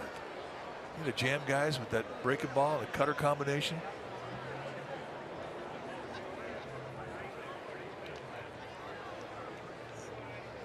Hayward 0 for 2. And a pop-up. It's either Tomlinson or Rutledge. It's Tomlinson who makes the catch, and a nice outing for Melanson. Bottom of the 8th coming up. 3-3 ball game.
Chicago Cubs were knotted up at 3-all going into the bottom of the 8th. There are only a few games remaining in spring training. We're going to show you what they are so you can catch your Giants at all times.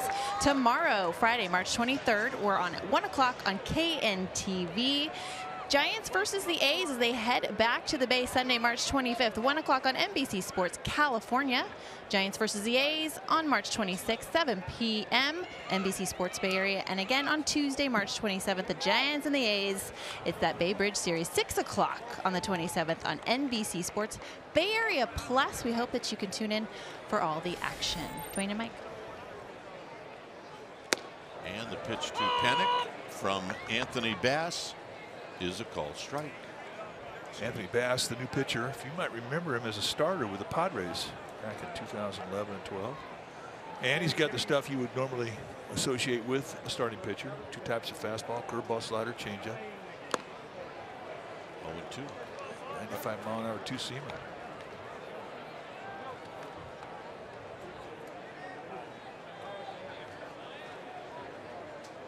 Take a look at what he has done this spring. He's had a good camp.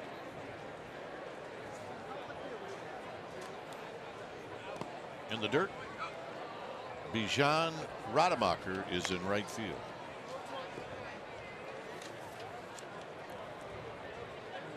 Here's Bijan.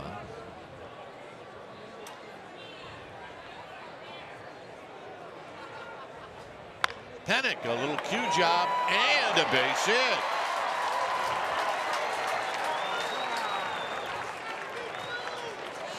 Pennick with his second hit. And here's McCutcheon. That was a thing. All right. I'm not sure how much of the bat that this ball hit, but it was just enough to get over the head of Ryan Court. So a leadoff single. I mean, it just did get over the web.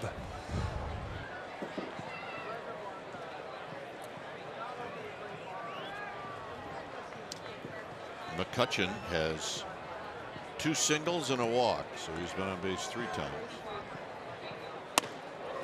And the pitch runs inside, 1 ball and no strikes.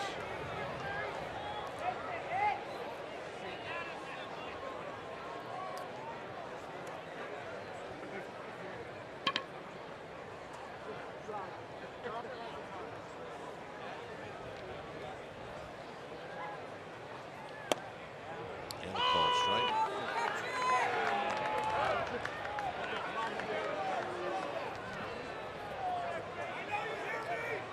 Bass, a strike thrower, and you know you're going to get strikes. You're going to get something around the plate.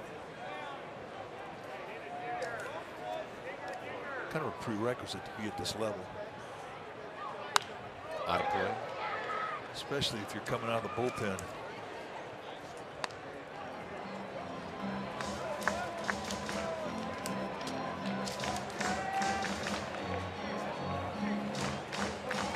One ball and 2 strikes.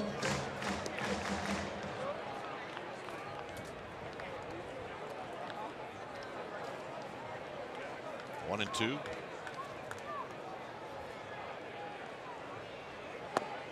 And a little low. 2 balls, 2 strikes. That's the one that's so hard to lay off of early in camp. It's the 1-2 changeup. That's the pitch that is the hardest to identify, and it takes the hitter the longest to feel comfortable with it. That was a good take in a 1-2 count. That was a good pitch. Backed it up and came back door with a little 2-seamer. Perfect location. There's Gregor Blanco. Gave up on it. Nice little frame job there. Victor Caratini, the catcher for the Cubs. McCutcheon, he's making a point. Not going to argue it now. If that happens in the regular season, he may have a little more voice applied to the argument.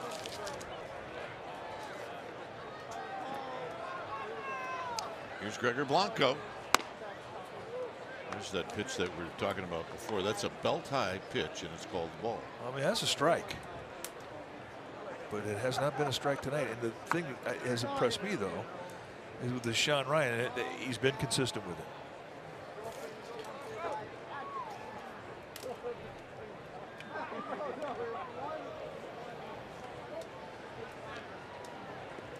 Tomlinson is on deck. We're in the 8th.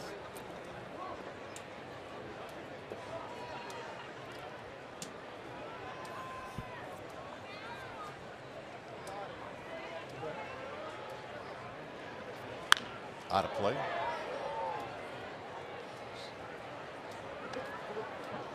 One ball and 1 strike. A nice nifty 11,267 here tonight. Well, that might be the biggest crowd of the year.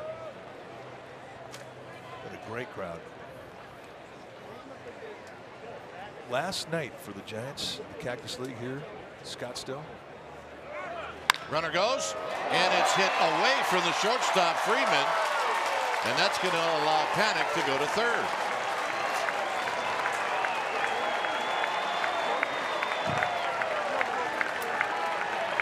Sometimes it's not how hard you hit it, it's where you hit it. Well, the left-handed hitter up. It was the shortstop's job to cover. Should the runner break, Joe Panic breaks. He vacates. And Gregor Blanco finds a hole. So the Giants have it set up here, 1st and 3rd, 1 out.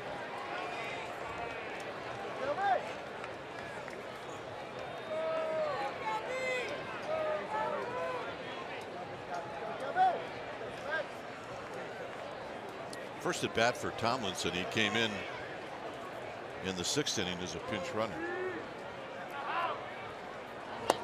And he takes it low and away. 1 ball and no strikes. Anthony Bass pitching for the strikeout. Good speed at first, good speed in the batter's box.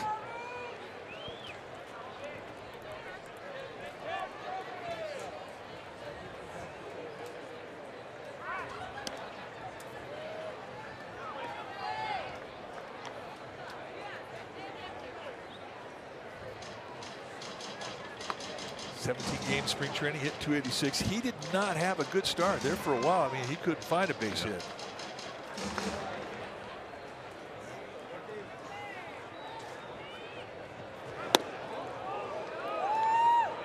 Tomlinson showed bunt, which would lead you to believe that maybe he was thinking about a safety squeeze. You see so many more safety squeezes now than straight squeezes. It just makes sense if you got a good bunter up there and you got pretty good speed at third like the Giants have. It's just almost an impossible play to make defensively if the bunt gets laid down properly. Double play ball. And that'll end the inning. 4-6-3. We'll head to the ninth.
The ball game tonight for the Giants had a very solid 6 innings, 7 strikeouts.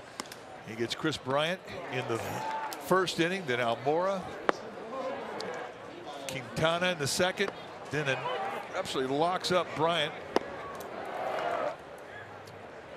Then he gets Baez. He gets Quintana again, and then he winds up striking out Addison Russell for the 7 punch-outs on the night. Good, solid performance for the young right-hander.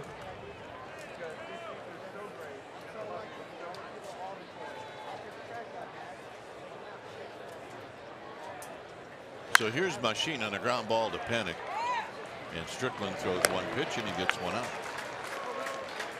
Hunter Strickland has had a very solid spring. 2 base runners have gone on board in 4 1/3, 5 strikeouts.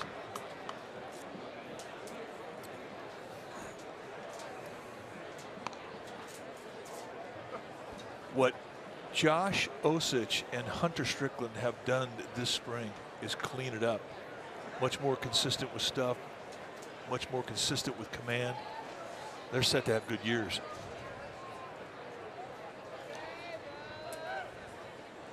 Here's Rademacher. This is the 9th. And a strike at the knees. 97. Just an easy 97.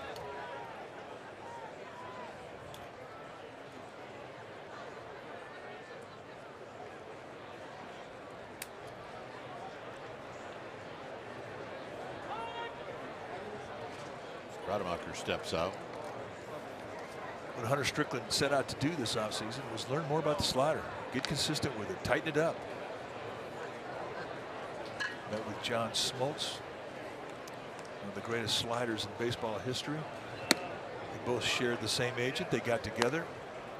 And it's been a story we've told all spring, but I mean, it's been a consistent effort from Strickland all through spring. Consistent with stuff. Really has a true kill pitch that can strike out righties and lefties. I mean, he's got to be loving what has happened to his slider. And there's a pop-up foul down the left field line and out of play. It's a ball and a strike.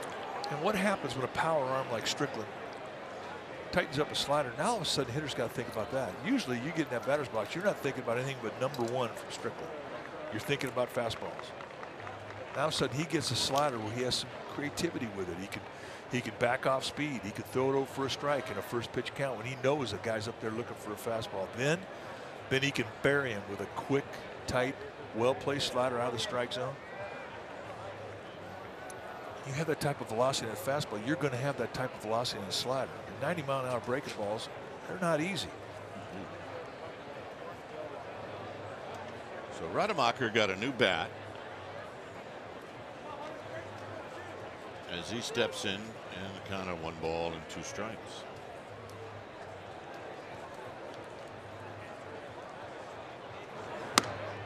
Two and two.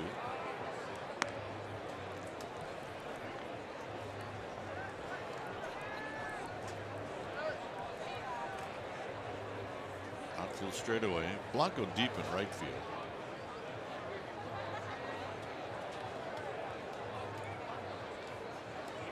Navarro is on deck with 1 out.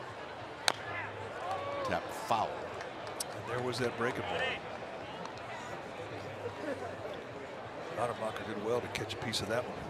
Good pitch.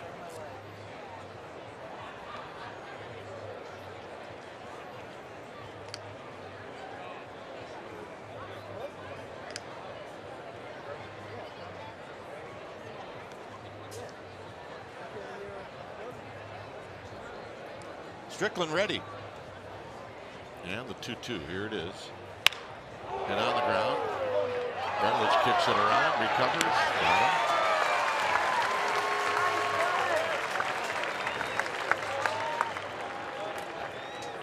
Well, he got a fortunate bounce, and that he could reach out with his bare hand, pick it up. Ball comes up on Rutledge. But plenty of time. So a nice recovery. Right there's the break.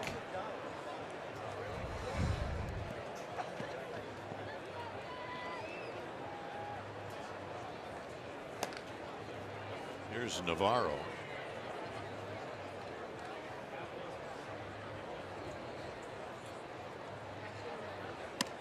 And a high breaking ball. 1 ball and no strikes. It's not uncommon in spring training where 9 innings is the limit. Because what teams do is they pretty much calculate ahead of time who's going to pitch, and that's it.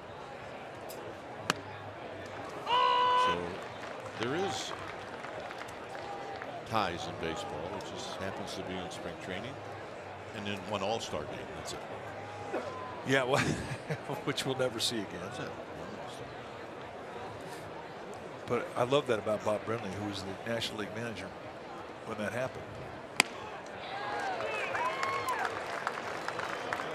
Just a little something that is interesting about his bio.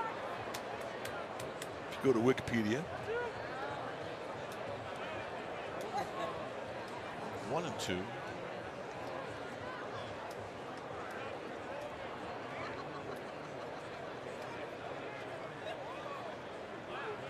Got him, and that'll end the inning. Bottom of the 9th coming up, 3-3.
Randy Rosario is the new pitcher for the Cubs.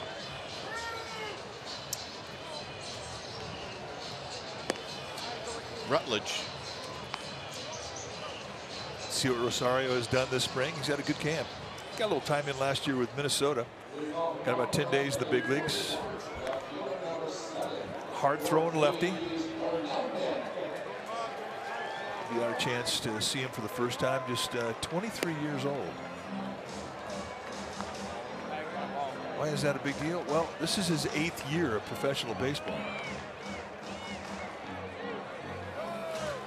And it'll be Gorkis Hernandez who's going to hit first for the Giants. Rutledge will hit second.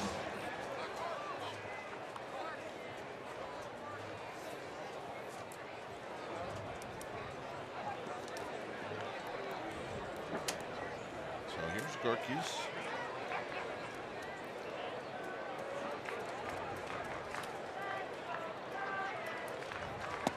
And he pulled the bat back. They're going to say it didn't matter. It's no balls and 1 strike. So Rosario going right at him with a slider. First pitch. That was a good one.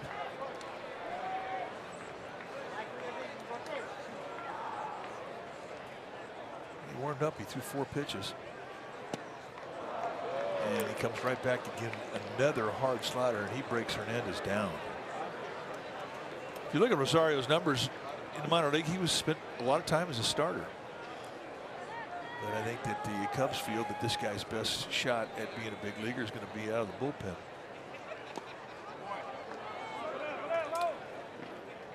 That time Gorkis laid off 1-2.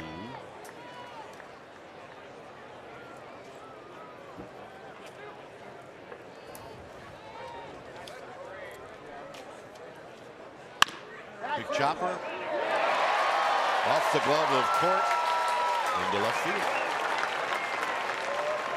So a nice at bat. Down the count 0-2. Comes up with a base hit, puts himself into on base here to lead things off at the bottom of the 9th. Well, you're very generous, I got to tell you. Ryan Court, he's thinking he should have had that one. And if he's thinking it, Rosario, the pitcher's thinking it too.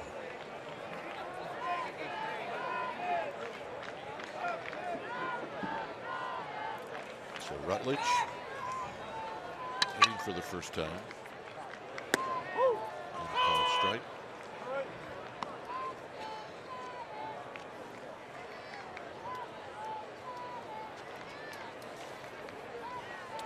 Rutledge just had a nice camp.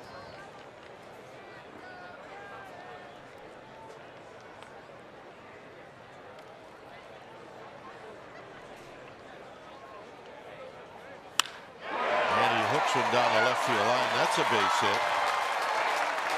Gorkis Hernandez puts on the brakes. Rutledge continues to stay hot. So here's Sands. Well, Sands is a power guy. I mean, that's the kind of guy you're going to put up there to bunt. Let's take a look at the swing of the bat from Rutledge. A little hanger right out over the plate. And he did what you're supposed to do. With hang, you're supposed to bang.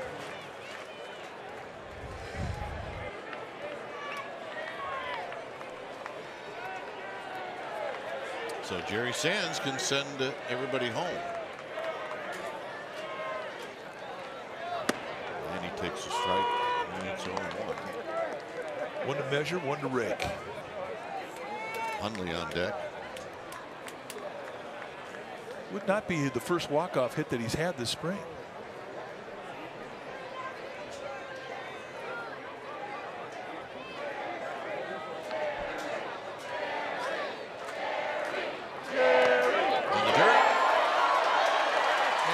Both runners advance.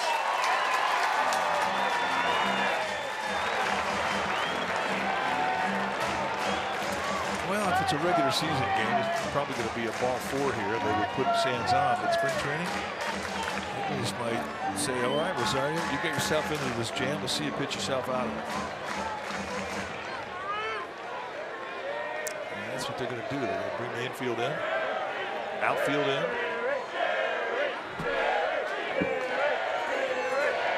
sudden, Jerry Sands is a pretty popular guy.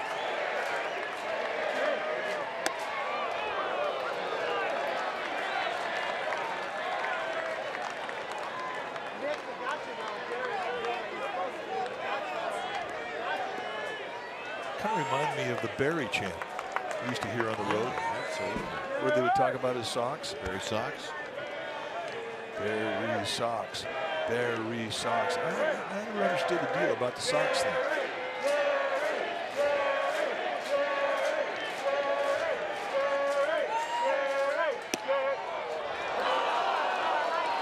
That's some 3-1 paint right there. Total pitcher strike.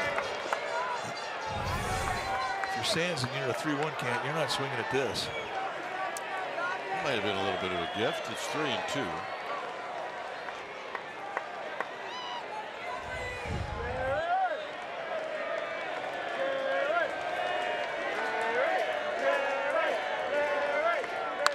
Look out. Emergency swing. Foul.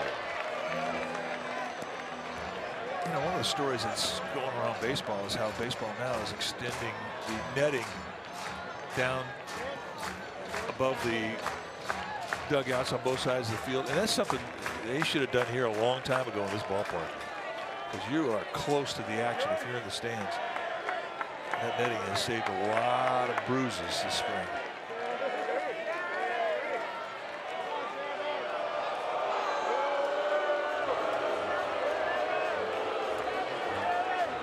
Well, the conversation should be, look, you got first base open here.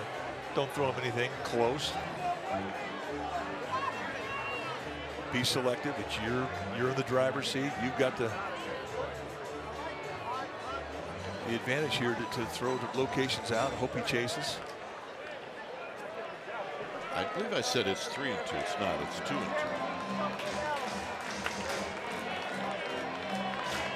The unintentional, intentional walk.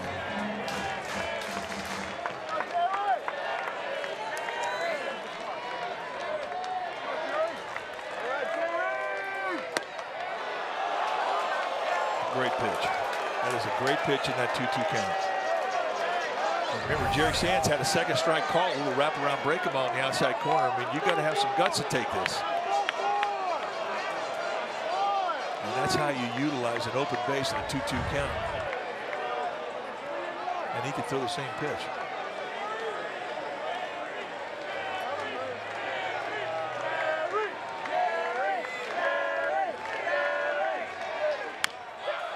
Pulls it foul. So he goes back to the slider. And Sands fights it off. Good battle here.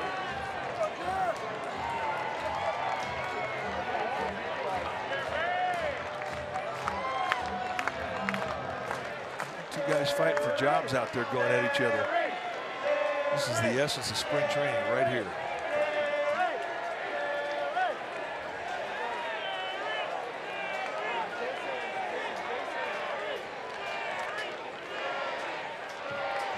Now it's 3-2.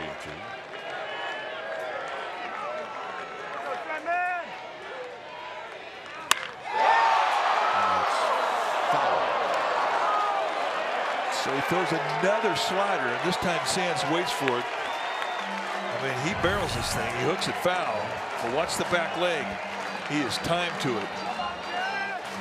So if you're Rosario, you see that back leg. If you're Caratini, the catcher, you see the back leg. Not fooled on that pitch. Yeah, he's going fastball away right here. I think you're right. If he throws a breaking ball, it'll be in the dirt.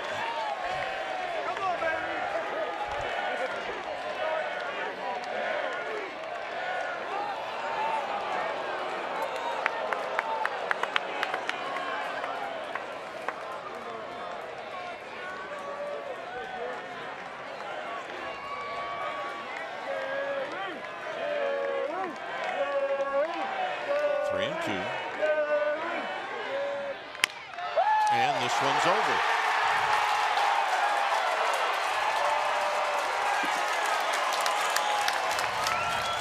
So Sands with the infield drawn in. Pokes one between Freeman and Court. And the Giants win this one in the bottom of the ninth.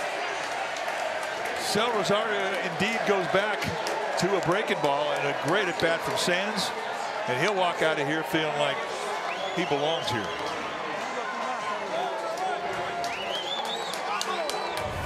The mistake on the pitch was it just a little bit too much strike zone. I'll tip your cap to Jerry Sands, who with an infield drawn in knocks one right through. So, for the most part, 11,267 will go home happy.